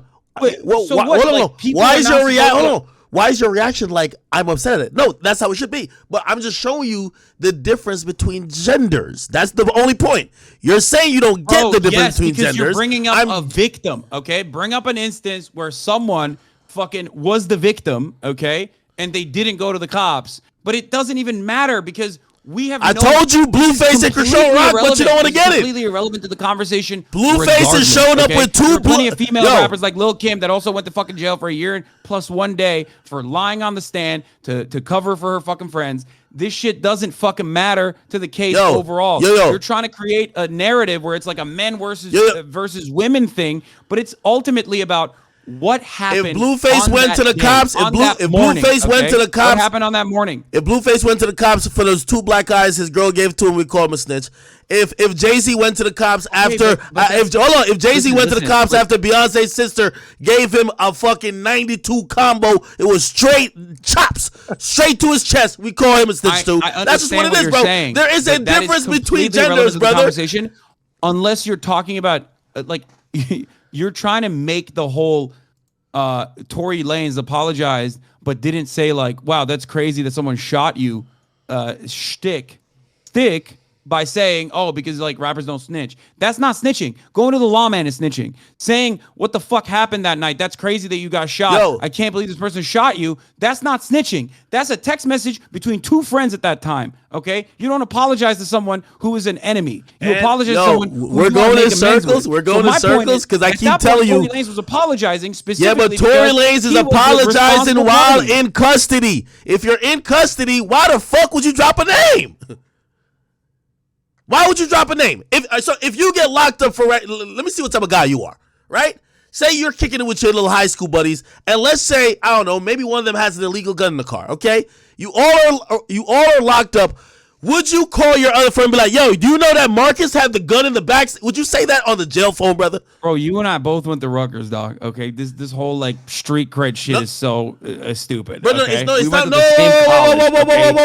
Whoa, hold on. Come on. Wait, no, that's not about street cred. It's about, why would you say something on the jail phone? The statement you're getting that you're trying to use as 2 people privately talking to each other was recorded on a jail phone. You might as well just put it in writing for the jury. It's not like they ran a warrant on his phone later on and said this was a text message that you thought you guys were the only person going to see. Anybody who has gotten locked up, or if people are doing crime, not saying that I was trying to say that you're a criminal or whatever, or neither am I.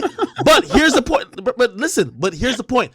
You're acting like Tory should have said a name when he knows the fucking warden, or not the warden, but the person who is in charge of the jail is listening to his call. I mean, he ambiguously self-snitched is what I would say, regardless. By saying I'm sorry, but not saying what I'm sorry for, and you wanted him to say a name, so you wanted him to snitch regardless. Also, I thought he texted her. Am I wrong? Is that incorrect? I thought he like sent a text message as well. He texted anybody. No, he texted one of them and he called one. He called one the night of. Okay. He called one the night of. Okay, and when he called the night of, he was in custody. Wait. You know. So the texting is not a jail phone, right? Like, so why do you think he did that then? Oh my God. yo, Hassan, man, this is. Bro, I'm asking you a question. Come on. Why do you think? So the texting is not the. Yo, jail Myron, phone. you got it, bro. He's not in custody. He's sending a text message. Why do you think he texted that? Oh God. I mean, that's a real. I can't ask you a single question without you being like, "Oh, I'm so good at fucking debating." Or No, something. I don't think you're good at debating at all. Honestly, like you don't know the answer. There were so many different factors going on. The two best friends fighting, him hitting on Kylie Jenner right in front of her, her wanting to leave, and Tory not wanting to leave the first time. And then I know, but the main point of contention there is a shooting, right? Like the main point of contention there is a shooting. You're not bringing that up to be like, "Oh man." Son, he could have been sorry that she got shot, but that doesn't necessarily mean that he's a trigger man, bro. That's what I'm trying to tell you. There were so many factors that went on that night that he could have apologized for. It doesn't necessarily have to be that it was just the shooting or him shooting at her. It could have been her getting shot by someone else. The apology is ambiguous. So you think he said, sorry you got shot? By someone else. Yo, Hassan. The reason why I'm like giving up and let Myron rock with it like is ghost? because you think there was a. I'm telling you, maybe you guys have. Hassan. The reason why I'm giving up and letting here, maybe there's a third shooter. Yo, okay? Hassan. The reason why I'm giving up and I'm letting. Is there? Who was at the grassy knoll? Who was at the grassy knoll? Yo, Hassan. The reason why I'm giving up and I'm letting Myron rock because it reminds me because I watch a good amount of your content. And you sound like the same dude who was debating with Charlie Kirk, man. And I felt like you was just going in a circle while that boy was giving you the work. So I hear it now, and I'm like, yo, this is great. Let Myron deal with you because we not about to just keep going in a circle, bro. Like I'm already dizzy, bro. You're refusing to even concede on small points that we can't even go forward, my nigga. Like it's like you're just trying to like. I mean, but there's no. There are inconsistencies with respect to what. Kelsey said afterwards, but we've addressed them, right? Like I already addressed them. I told you the fact that I didn't address them. She addressed it. Like she said it. She said why she said what she said. Whenever a witness has inconsistencies, that makes the witness less credible. Do you not understand that testimony needs to be uniform across all platforms? If you say one thing here, they get on the stand and give something here, that hurts your credibility. The point is she gave nothing though on the stand. She literally said that she has postpartum and also on top of that had a death in the family and therefore she's having a hard time recalling incidents. And that in and of itself is an inconsistency, certainly, but it's one that has been addressed. And I think that it was enough for the jury to take account what she had said originally. It does not absolve you of your duty to tell the truth as a witness. That hurts her credibility. So did Meg. I am arguing simply this. Kelsey and Meg are not credible witnesses because they gave inconsistent stories pertaining to this shooting from the beginning, between Meg getting on IG Live and giving different recounts of the event to her getting on a public interview on television saying she did not have a sexual relationship with Tory. And that was extremely material to the situation because a fight broke out, as said by Kelsey as well, due to Tory Lanez having a sexual relationship with Kelsey. So what I'm saying is that Kelsey and Meg are not credible witnesses. And then you add in the factor that they were all drunk. Bro, you think Megan Thee Stallion is not a credible witness because she didn't want to admit that she fucked Tory Lanez. Like that's crazy. Come on. But that's a material in a TV interview, like unrelated to the fucking court case. Come on, dude. That's like related.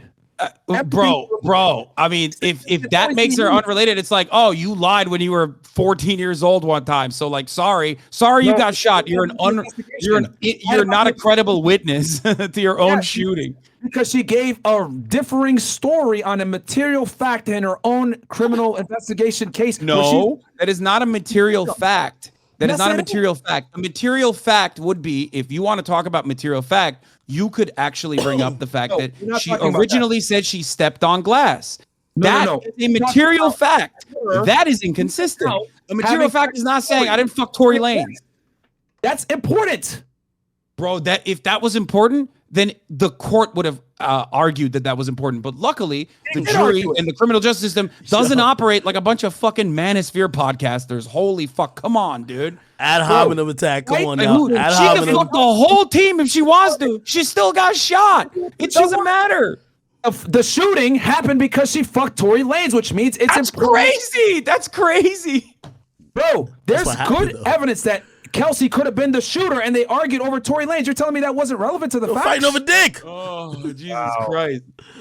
Bro, it is extremely relevant because Kelsey could have been the shooter. Also, the other part of this is that's crazy to me is like everyone's fucking mad at Megan Thee Stallion who got shot, and like no one's mad at fucking Kelsey who apparently is the real shooter. You know what I mean? There's no good evidence that she was the shooter. She did test positive for gunshot residue. Okay, Do you know she what? and Tory Lanez both failed the GSR test. They both failed it. That's true. The DNA evidence on the gun was inconclusive. That's also true. That doesn't mean that there was no DNA evidence for Tory Lanez. That does not mean that there was no DNA evidence for Kelsey. It was just simply that it was inconclusive. Okay, And those facts are correct. You are correct if you were to bring those up.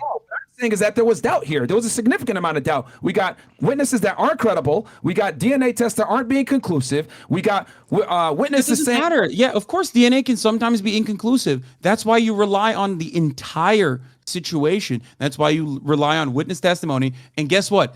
Here's the reality, okay? If you shoot someone, if they survive, you're kind of fucked.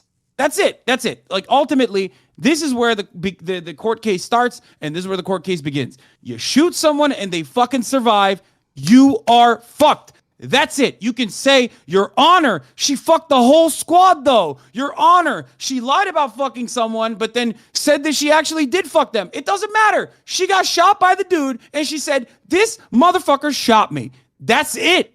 but she's not credible. He had finished the job. Maybe then you can argue like, oh, well, that's inconclusive and the DNA evidence or whatever. He didn't finish the job. He fucked up. Do you know why people are mad at Meg? Because she lied multiple times. That's the big Bro, issue. no, I know why people are mad at Meg, because you have built an entire career shitting on women. That's why, and there are plenty of people who also fucking really don't.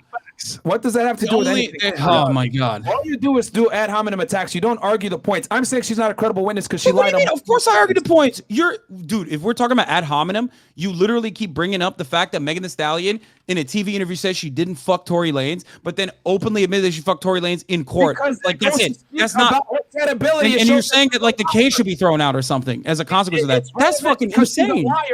It's relevant because she's a liar, bro. Are you missing the point that she lied and didn't that's give crazy. Hold on. Yeah, Hasan. I don't think Hasan. I'm kind of trying to moderate a little bit. I don't think he's saying it means the case should be thrown out, but it goes towards credibility, which this is all about credibility. Exactly. It all goes. In that this regard, is all about credibility. no, it's not material evidence, and therefore it does not matter.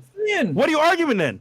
What are you arguing? Her credibility is hurt because she's lied and hasn't told the same story. No, it doesn't matter. It is a private affair that she fucking said on television versus when she was under oath. Of course, that does not mean anything about her credibility, okay? There are additional reasons as to why people sometimes feel conflicted about openly stating who they fucked, okay? That's understandable. It's the most understandable thing. If you were a little bit more charitable in this regard, you would also recognize that. Come on.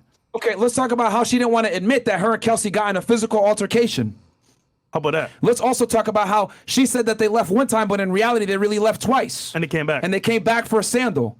Let's talk about her lying on a public interview. Let's talk about her IG stories and her IG lives where she gave different conflicting. Bro, ultimately, when you're recalling shit, there's going to be instances where you're not 100% accurate. Okay, this happens all the time. Now you have to measure that. You have to measure that on how severe it is, right? You have to measure that on how severe that is. Recanting or recalling instances that even happened to you is oftentimes going to be murky.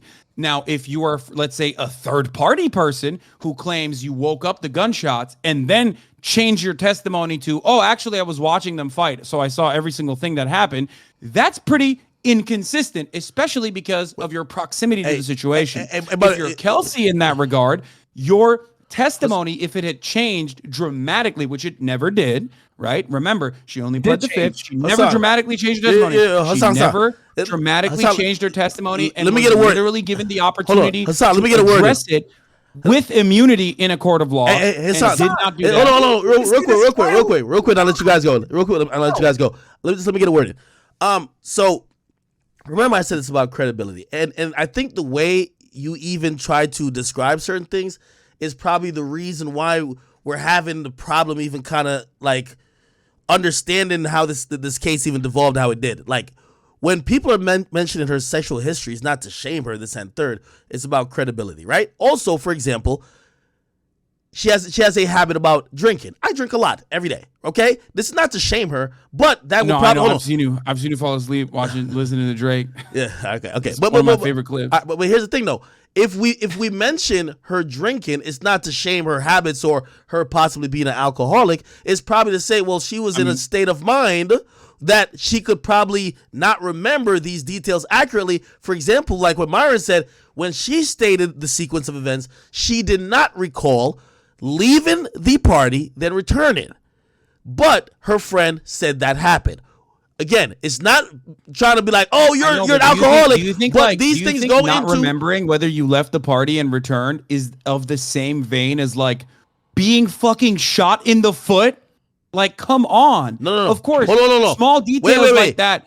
Small details like that. The details of you in a lot of instances. The details of who was behind. There's a big difference between going, I got fucking shot in the foot by that 5'2" man right there, and saying, she never seen who pulled the trigger. Hold on. She never seen who pulled the trigger. And everybody else other testimony and also this. Hold on. Let me finish. She testified. No, she never said she seen. Hold on. No, she never said she seen who pulled the trigger. She said right before. She literally turned around. I bet $1,000. Let's bet. Okay, let's bet. I bet $1,000. She never seen the trigger pulled. Shooting. No, she never seen the trigger being pulled. She said she heard dance, bitch, dance. She looked over her shoulder. She seen Tory. Then she turned back around. I'll lock $1,000. We can lock on it.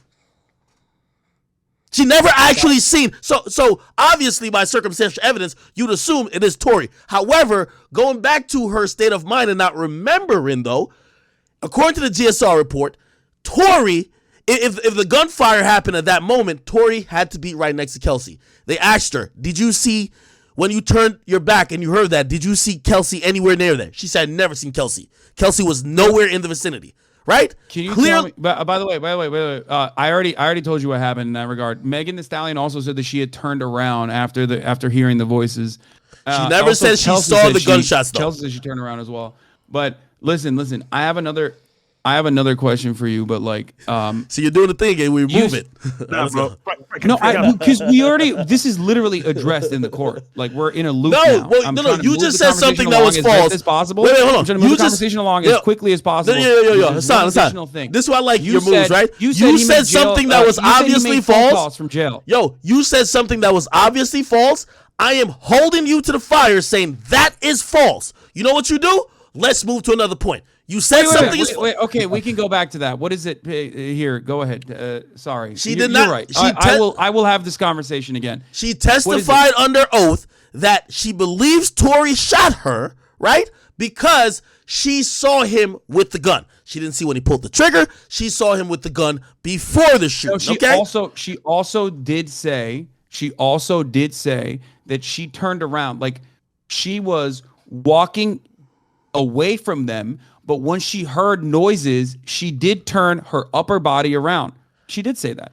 She said that in court. Hold on. You're trying to say the same thing I am, but you're trying to twist it in your way. Yes, she heard. Hold on. We don't care what she heard. If she heard dance,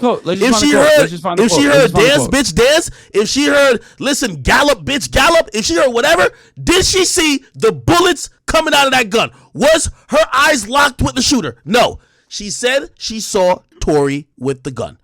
Okay, Bro, that's what she said. Crazy. Okay, that's an insane. So what happened? Tory Lanez is a fucking acrobat, and like he grabbed the gun out of Kelsey's hand in the fucking 5 seconds. Yeah, of course. Hold on. You know how fast bullets travel? It's kind of the whole point. Okay, so you're now doing the theatric shit to avoid. No, hold on. Wait. No, hold on. Hold on. The normal human being brain. Obviously, hold on. Like turned around. I saw Tory with the gun. That's immediately after. Immediately after she got shot. All right. So let me give you why that's relevant. Are you gonna let me make this point? I'm gonna tell you exactly why it's relevant. Okay, I want to hear this. Yes, okay. I want to hear why this is Once again, it goes back to intoxication and her not remembering what happened. According to her, there was no there was a witness that testified that she got out of the car and she walked towards the passenger side. I forget on which side, but that's also in line with Sean Kelly, who said there was a fight.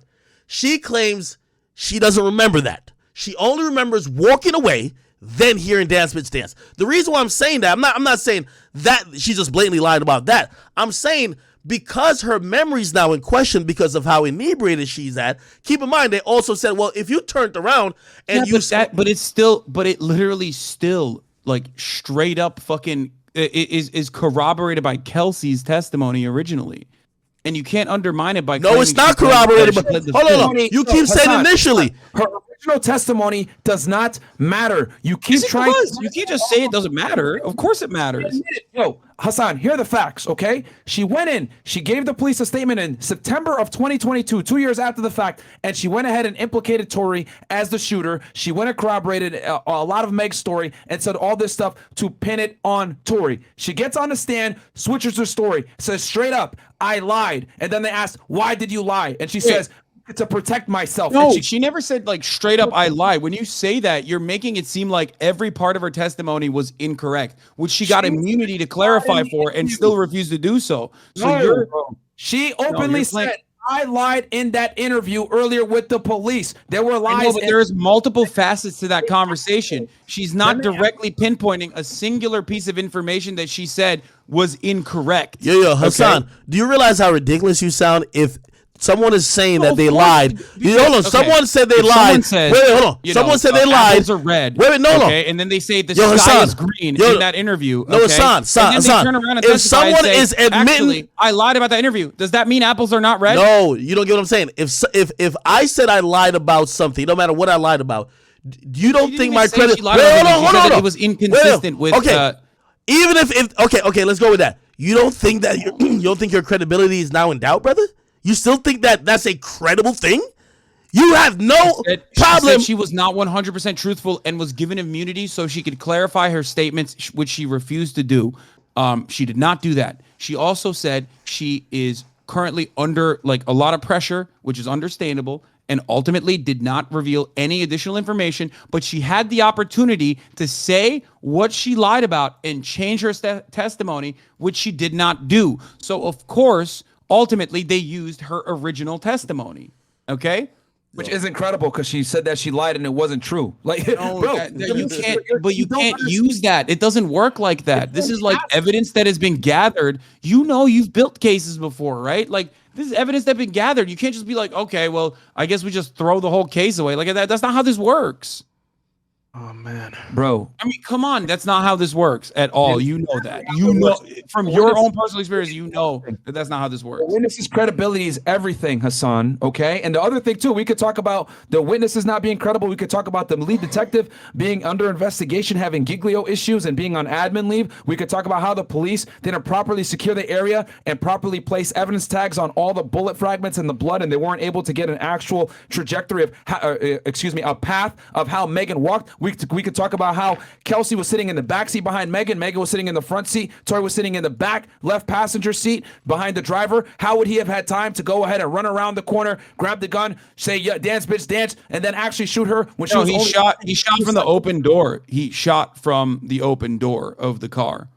She said he was standing. See, no. I'm trying to tell you, bro. No. There's holes all over the place where there's not necessarily a clear-cut situation. No. Also, there's a discrepancy. Hasan, let me finish. There's a discrepancy between what the prosecution said in the opening statements and Meg. And I'll go ahead and I'll read it for you because I went ahead and took some notes on this from before. I have another question. I have two questions for you guys, right? One is about you gotta let him finish the point. You do this a lot. You gotta let him finish. You gotta let him finish. As far as Kelsey's testimony goes, when Lanez, are you serious? Let me finish my point before you ask your question. I know, but like I can't even get to this. There's like two statements now that I want to fucking talk about. No, we're gonna get to. We're gonna get to. Just let him finish. Like, okay, go ahead. The difference between me and you, Hasan, is that I listen to you speak and I understand it. That's why I'm able to. Go ahead. You're right. I'm sorry. Go ahead, please. The discrepancy is this: prosecutor said that Kelsey went to Meg after being shot.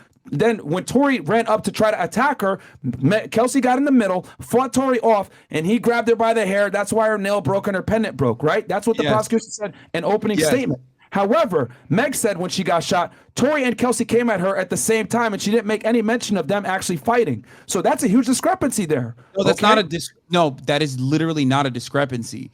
She not revealing that piece of information might be for any million different fucking reasons, given the adrenaline-packed circumstance and the fact that she turned around and saw who had the gun. If you're getting shot at and you see who has the fucking gun, who shot you with, okay, who you got shot with, the gun that you got shot with, then obviously like that's what you're hyper focusing on, okay?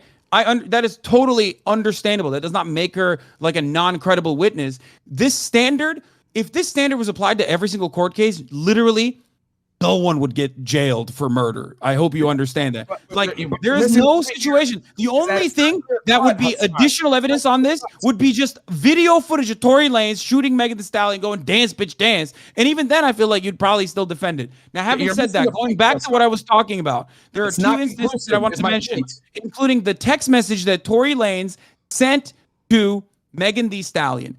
That was not actually a phone conversation from jail. That was a text message that Tory Lanez actually sent to Megan Thee Stallion saying, I apologize. I'm so sorry how things happen. I can't remember. It was not on a jail phone. No, it was not actually like a snitch situation. And in that circumstance, you would absolutely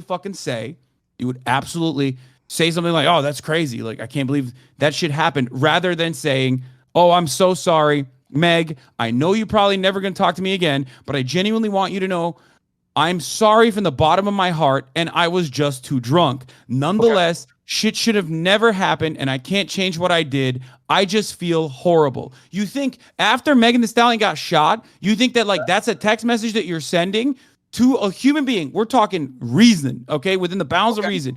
You think you're sending that text message to be like, oh man, it's so crazy. I revealed your information. Or do you think you'd be like, how crazy was it that, Kelsey fucking shot you? Because this is between two parties that are still trying to make amends. Okay, Hasan, I already addressed this text message when I was going through the evidence. I told you that there's reasons why he could be apologizing. It could have been for him hitting on Kylie Jenner in front of her. It could have been on him getting a fight started between... Okay, but Megan Thee Stallion got shot. You know what I mean? Okay, she got shot. I feel like that's something you would address first, right? Okay, I get that. But there were so many things that... Okay, good. You understand that. Okay, good. I just wanted to mention that because it's not even like completely relevant to the conversation, like I said, because it's not evidence. You can't use this as evidence that like Tory Lanez shot Megan Thee Stallion for sure. But the reason why I wanted to bring this up is because like we're just having a conversation between two guys within like common reason, and reasonable boundaries would also... reasonable boundaries would also dictate that you would most likely talk about the main issue at hand, someone getting shot. I understand that, Hasan, but what I am saying is that there were so many things that happened negatively to Megan that night that he could have apologized for any of it. That's, by your logic, that means if you tell someone my condolences or I'm sorry for your loss, that means that you were the murderer or the shooter of that person that deceased. I'm saying he's sorry. Well, if I shot someone and then they survived and I said I'm sorry for what I did that night, yeah, it kind of seems like I shot that person. We're having a conversation that's reasonable. Yes. If I said I can't change what I did, he basically said everything but I'm sorry I shot you, okay? And you're still looking at that and going, no, there's a million different reasons. What if he was sorry because he actually said a no-no word? What if he was sorry because he actually revealed that he wanted to fuck Kylie Jenner that night? Like, bro, she got shot. Of course he's talking about how he shot her. No, come on. That's what you're coming to the conclusion of. But what I'm saying is that a bunch of things happened to Meg that night. He could have apologized for a multitude of reasons. I've outlined this before. By the way, like I said, it's not even admissible in court. It's just like funny to see you defend this. No, but what I'm saying, but that's the point, bro. The defense's job is to create reasonable doubt. We don't know what he apologized for. It could have been him hitting on Kylie. It could have been him starting the fight between him and Kelsey, her and Kelsey getting in a fist fight. It could have been her getting shot. Can you write that out real quick? I'm sorry that we got into a fight on the night that like the girl that you were seeing, let's say, got shot by another girl. That's what you're saying. Like you're actually texting that text message. You're saying, I'm sorry for how I conducted myself when you got shot. Is that's you would say that, you think?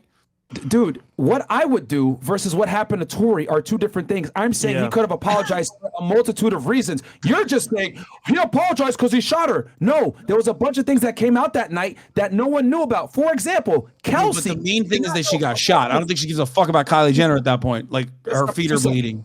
Let me stop for 2 seconds and listen, because the difference between me and you is I listen very closely to everything you say. You don't listen to anything that I say.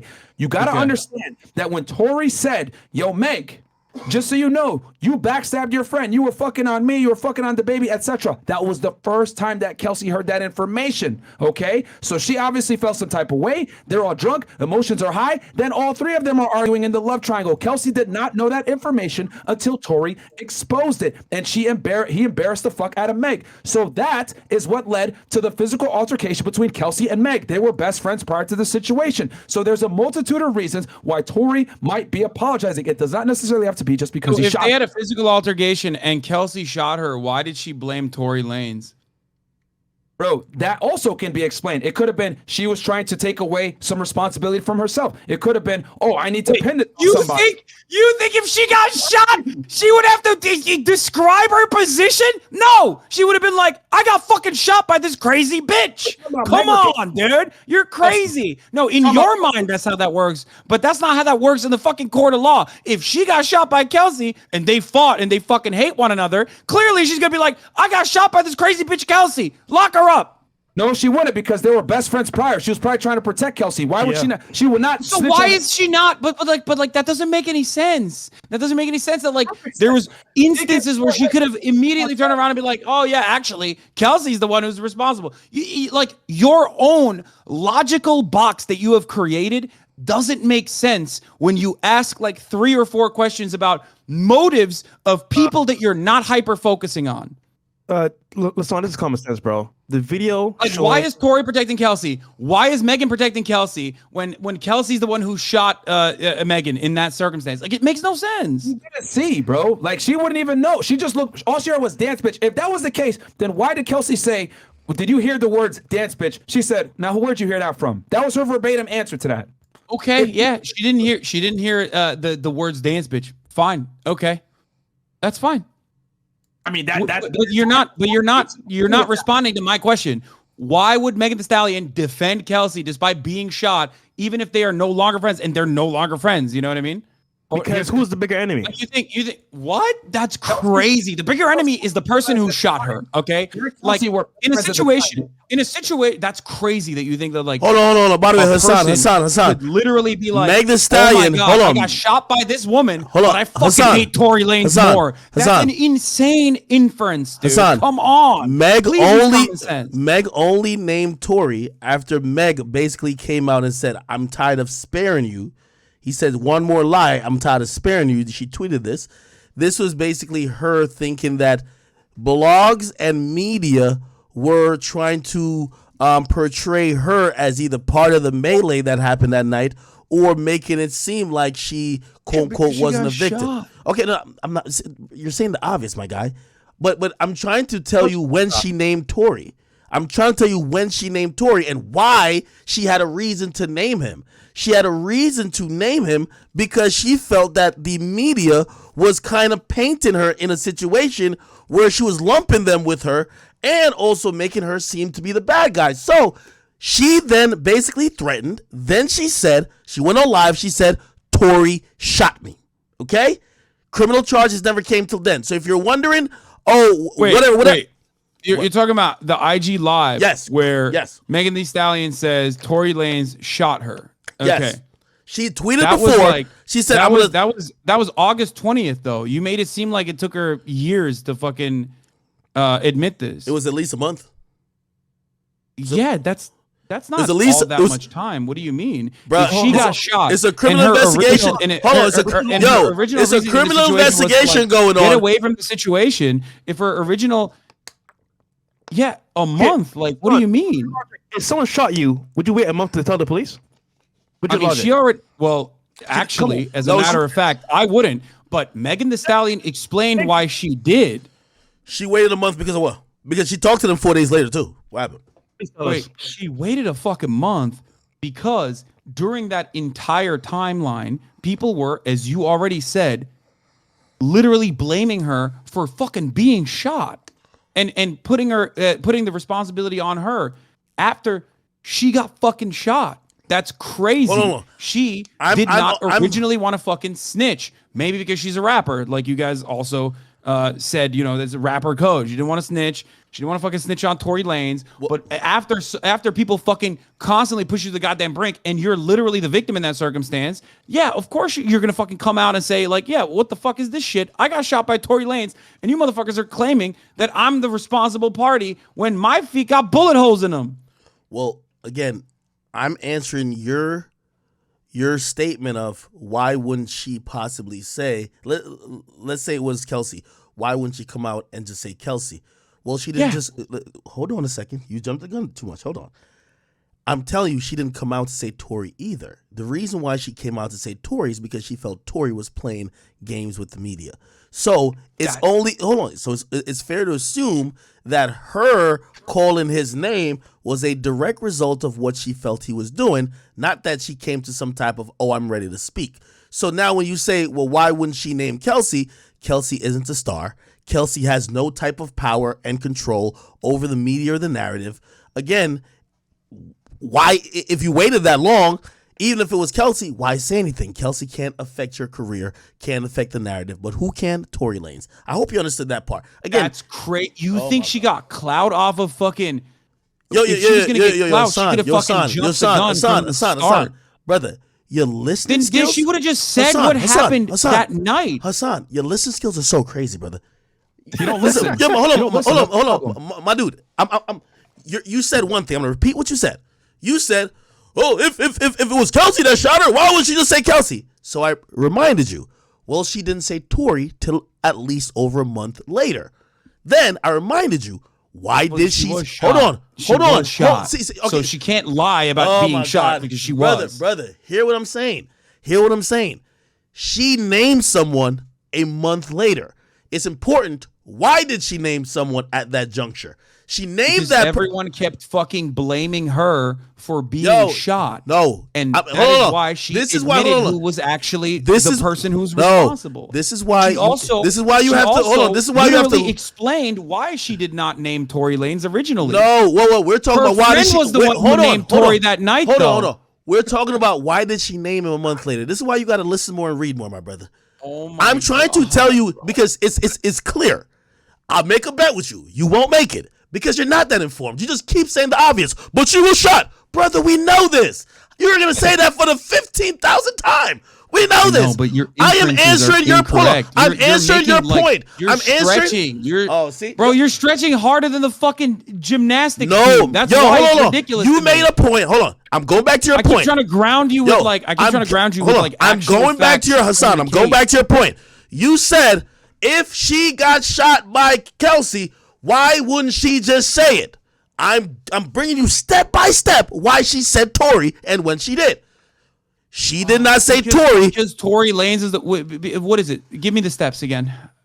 You're not listening. I am. It makes no fucking sense. I have to hear it a million because you times. don't know the facts. If you knew the facts, I responded to it, and you said that's not what I meant. So go on. Please clarify. She believed that Tory and his influence was playing games and making her look a certain way. Keep in mind, that would not be the same for Kelsey, right? That's why she was incentivized to name Tory when she did. She put out a warning. That makes no sense, and here's why. Bro, okay, are you ready? She put out a warning tweet. She says, lie one more time, and I'm gonna just say it. Here's why that makes no sense. Because Tory Lanez is like playing games with her or whatever. She could just easily turn around and be like, Kelsey shot me, because there's only two people involved in the process. If she had come out and said, Kelsey shot me, Tory Lanez would no longer, by your own logic, play games with her. What is Tory going to say? Turn around and be like, actually, no, it was me who shot Megan? Fuck no. That would have ended the conversation. Because if Kelsey had shot her, she would have just fucking said that. But Tory shot her. And that's why she said, Tory Lanez shot smart me. Guy, this is an insane thing. It's such a major stretch. I know you're a smart guy. Literally could not I know you are a smart guy, Hassan. Hassan, but you are literally using like a mental block, or you're doing mental gymnastics not to understand this. What? Hold on. Hear what I'm saying. You initially said, I'm only going off what you said. Why wouldn't she name Kelsey? Well, actually, she wasn't trying to name anyone. Okay? Even if you go back to her Gayle King interview, which you conveniently use. Hold on. I see you want to finish that. What was Tory Lanez lying about? Hold on. What was Tory Lanez lying about? Hold on. You won't even let me finish. Not only did she reference it in her Gayle King interview, she referenced it even when she got on live. She said, I wouldn't have even said nothing. I was going to let it go. Okay? So again, when you said, why wouldn't she name Kelsey? It seems like she was never going to name Kelsey, even if it was Kelsey. Okay? What? Oh my God. No, that you can't make that. You literally just leaped into that, okay? Bro, she literally said she was never going to reveal who shot her. The most logical thing for her to say is Kelsey fucking shot me. Tory Lanez is just lying for some weird reason. I don't know why.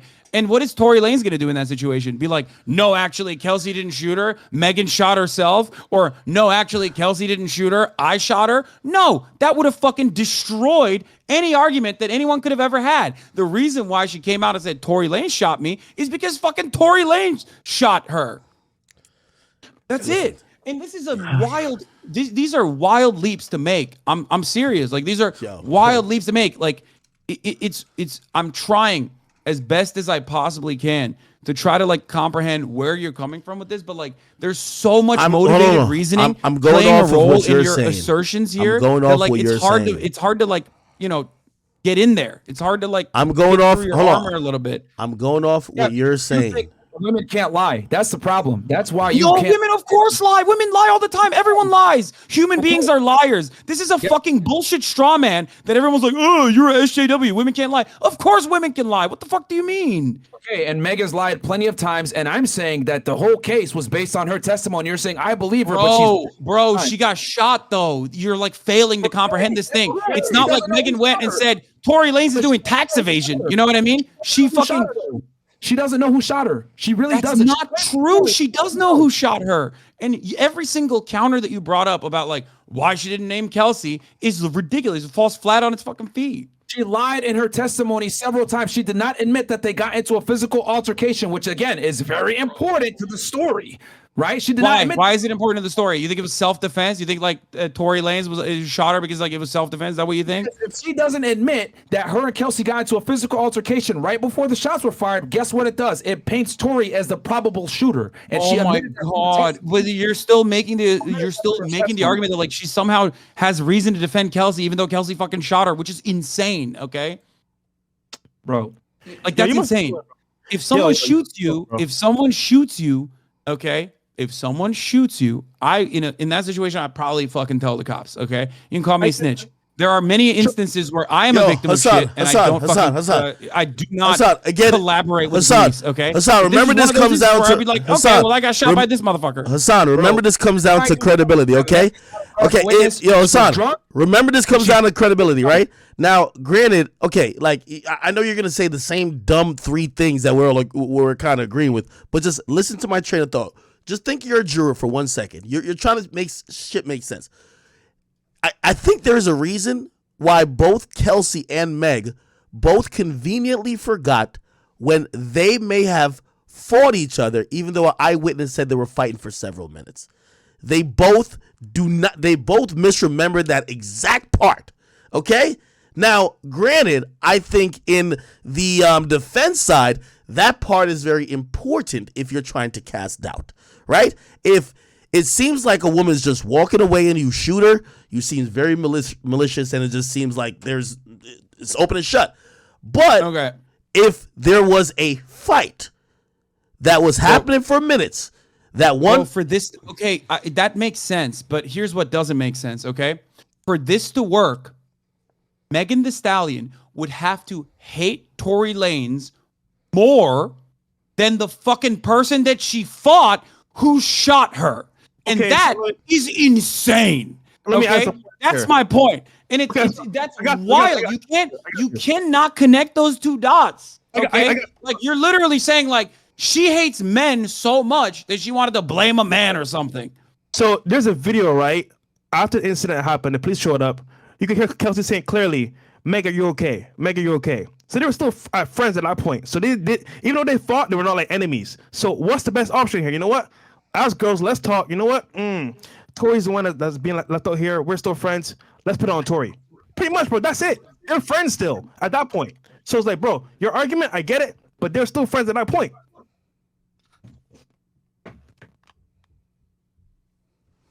Okay. I mean, I got no. You owned me, man. I got nothing on that. Did you just give up? All right, we got him. He gave got up. Me. You got me. You killed it straight up. Appeal here. Tory has a very strong appeal, and we'll see. What happens. Well, good luck. Good luck to him. Look, I don't want to see. Look, I'm not too fond of the criminal justice system in general. I do think that he did it. I do think that he deserves to go to prison for at least a extended period of time. He definitely. I think he fucked up. If I'm going to be as charitable as possible. Ultimately, though, Megan Thee Stallion. Do you think his defense team fucked up with raising reasonable doubt? Just talk legally here. No, I don't think so. I think in order for there to be a little bit more clarity in that circumstance, it would literally have to just straight up fucking be video evidence. Like at that point, that's it. Okay. By the way, I was being sarcastic. I don't know if that dude recognized that or not, but but it's fine. Love you guys. Thank you so much for this. Okay. Personally, hey, listen. Number one, I do say I accept the verdict. I thought there was a pretty decent job done with raising, reasonable doubt. Clearly not to the jury, and it is what it is. You know what I mean? Life goes on. Listen, you came for your content. You got your content now. Hope you're happy. And your trolling was hilarious, by the way. So thank you for trolling. Okay, listen. You're the one who asked to be on this call. Okay, I'm fine with having a conversation with you, debating you or whatever you want. But it's not like I was like, oh, please bring the fresh and fit boys in here. Why can't we all be friends, man? Especially, which one is fresh and which one's fit? With the one, Hasan, I've been talking with Akademiks about this for the better part of a week. We've been covering this case, so nice. Yeah, no, I know. I really wanted the fucking content from you guys. I was like, please, DJ Ak, please bring him. No, that's not what happened. You wanted to come on, which is fine. You're like Akademiks felt like he wasn't doing a good job. No, he didn't feel like he was doing a good job. Hasan, stop it. Nah, Hasan. But I'm gonna have a little bit of fun. I'm gonna troll a little bit. Come on. Yo, no, Hasan, trust me. When you're taking L's on arguments, you take ad hominem attacks. You're supposed to be a master debater. You couldn't keep it factual. I am not a master debater. I suck at debates. I don't know where that came from. I don't like debates. I'm not very good at debates. Everybody keeps saying that I am, but I'm not. I don't think. Unless it's like Andrew Tate, he's just very bad at debates. Do you think Charlie Kirk got you or not? No, absolutely not. I ain't gonna lie. And your argument about better drivers was also comical as well. Oh, here we fuck. Okay, look. We can have this conversation at a different time, but I can't spend 6 hours. You have been ducking. You have been ducking him though. I got some other stuff that I need to cover. Hold on, you have been ducking him though. You got to be honest. You've been ducking him though. Facts.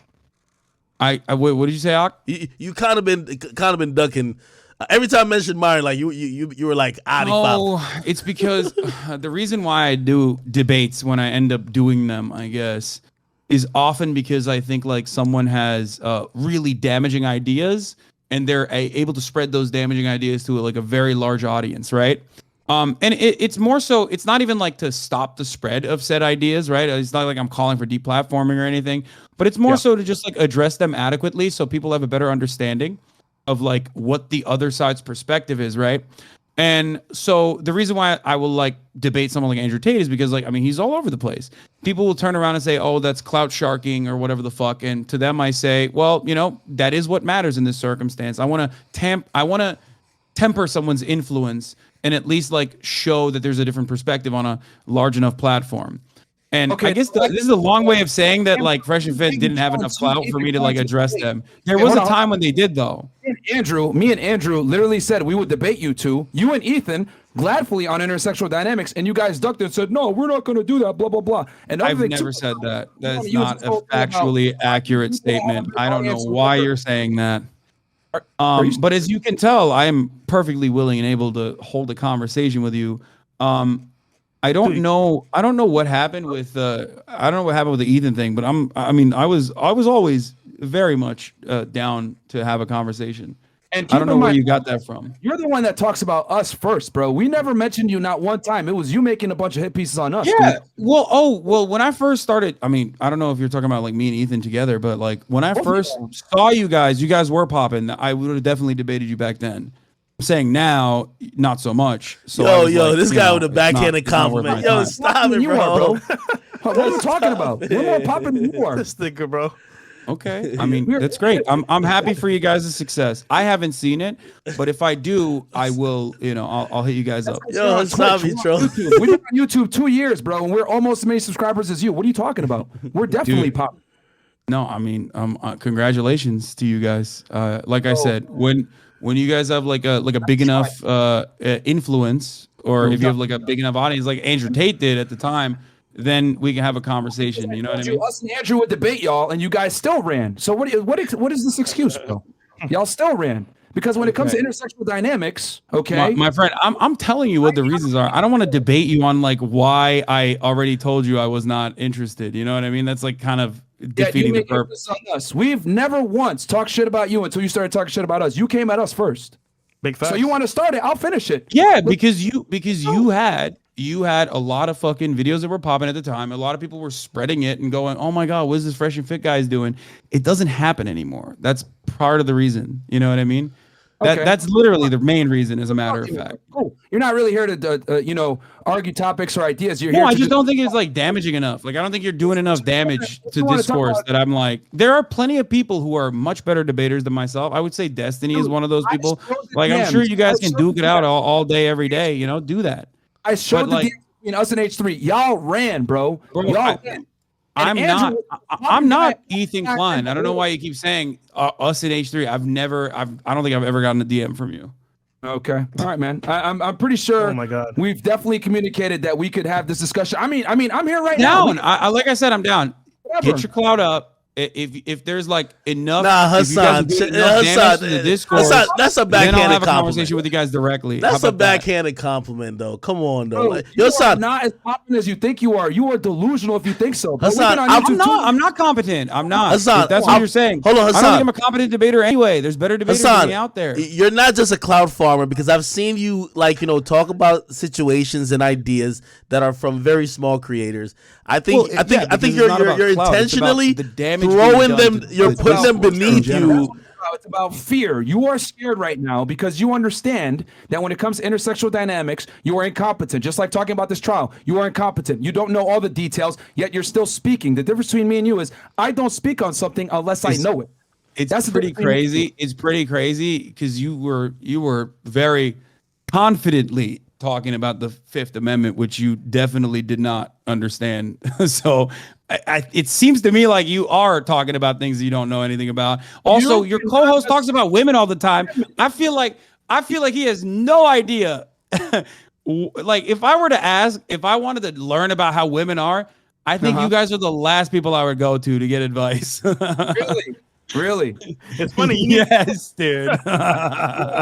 Okay. Anyway, look. There are bigger and more successful misogynists that I'm willing to debate. It's all the same shit anyway. But when you guys get the cloud up, like arguments are weak, bro.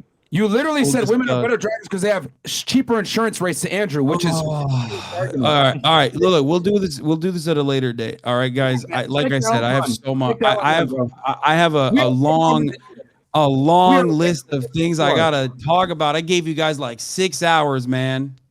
All right, dude, it's fine. You can run, but we are way more relevant than you are. I'm running. Dude, I believe you. I believe you. Congratulations on your success. We never talked about you. All right? Bro, what are you doing? You're like a grown-ass man. You're about to cry on this fucking phone call because I don't want to fucking talk to you Hasan. Jesus Christ, dude. Holy shit. Didn't you like lock up Muslim people and shit back in the day? You should be a little bit more ruthless than this. God damn. Holy fuck. I'm keeping it factual, bro. Very emotional, bro. Yo, Hasan. Yeah, you are keeping it factual. Hasan, you might as well just kick back tears over here because I don't want to fucking talk to you guys any longer than the fucking 4 hours that I gave you. Holy shit. You don't know about the Fifth Amendment. You don't know what you're talking about. You're not. This is out of your wheelhouse. I literally explained the Fifth Amendment. You cannot assert the Fifth Amendment unless you reasonably believe that you will be prosecuted for sex. By the way, Hasan, you did do the same thing to girl chirped me this hard, the conversation would have been over. Hasan, I guess I am sexist for giving you this much time. Hasan, you did do the same thing to Tate. You kind of bulldozed the conversation. Hey, listen, let it happen, brother. Oh, dude. You did. Don't even get me started about kind of did, bro. Motherfucker's like lying, saying I'm like running from him and shit. He was like, oh, I won that debate. And he won't debate me again. It's like, that's not true. I will fucking gladly debate Andrew Tate again. We just overtalk people. Stop the cap. And you don't know what you're talking about for the most of the part. And it's funny because, dude, you run from us many times. What is this guy saying? Wait, oh my God, you bro. would debate. Hold on, you would debate Andrew Tate again?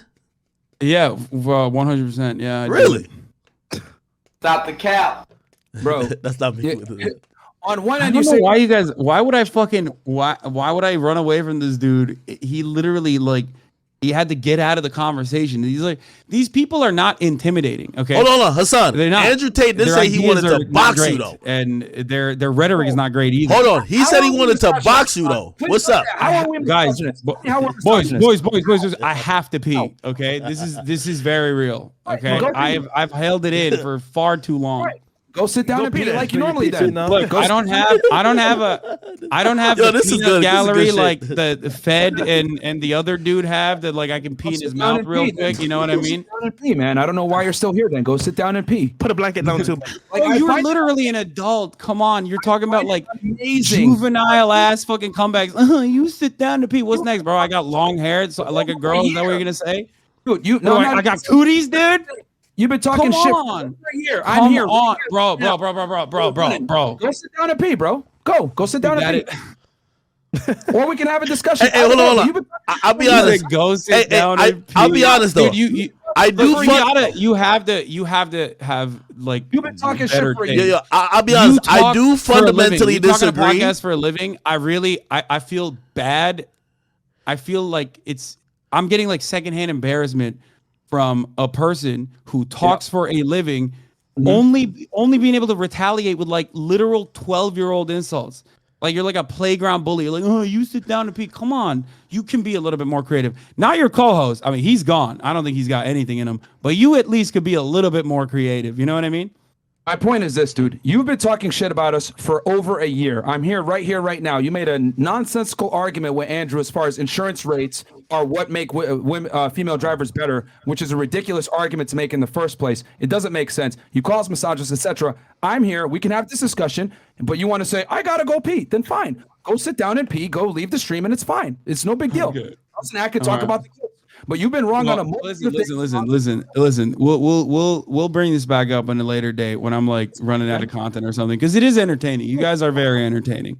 That's cool, man. But Okay. again, It's cute that you still want to talk to me. It is very nice, but I No, know you might hold get on. separation anxiety. Wait, but Hassan, I really gotta go. Okay? Hassan. Thank you, DJ Academics. Thank you so much. No, hold on, Hassan. It is kind of fair that if you call them misogynist, that's like a heavy like fucking Bro, label. Stop. Come on. Stop. I know what you're doing. What am I know doing? what What you're am I doing? Stop What am I trying to put doing? me back in. What am I doing? what you said.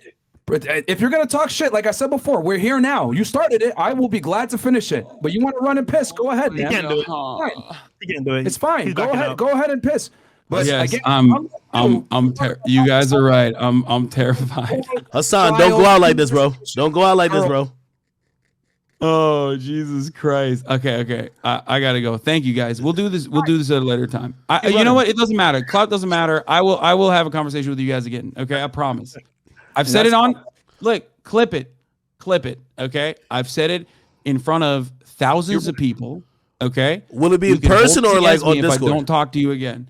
Okay, I promise. Will it be in? all this. There will eventually be a moment. There will eventually be a moment where I don't have enough fucking content and it's like kind of boring and slow, and I will talk to you again.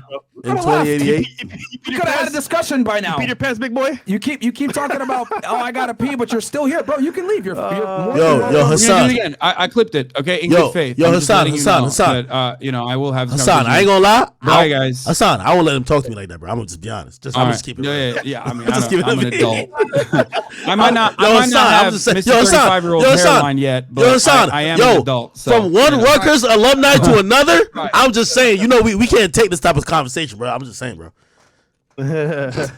He left. Running, turn into Goku instant transmission, which is fine. It's fine. Bro. But if I talk shit about someone for No, a I'm a- year hold on, and then I'm gonna they're be like, honest. "Here, let's have a discussion," you sound crazy. I'm That's gonna be all it honest. is. And by the way, I definitely like Hassan's content. Even though sometimes he's talking shit about me too, but like, I kind of just wear in good faith.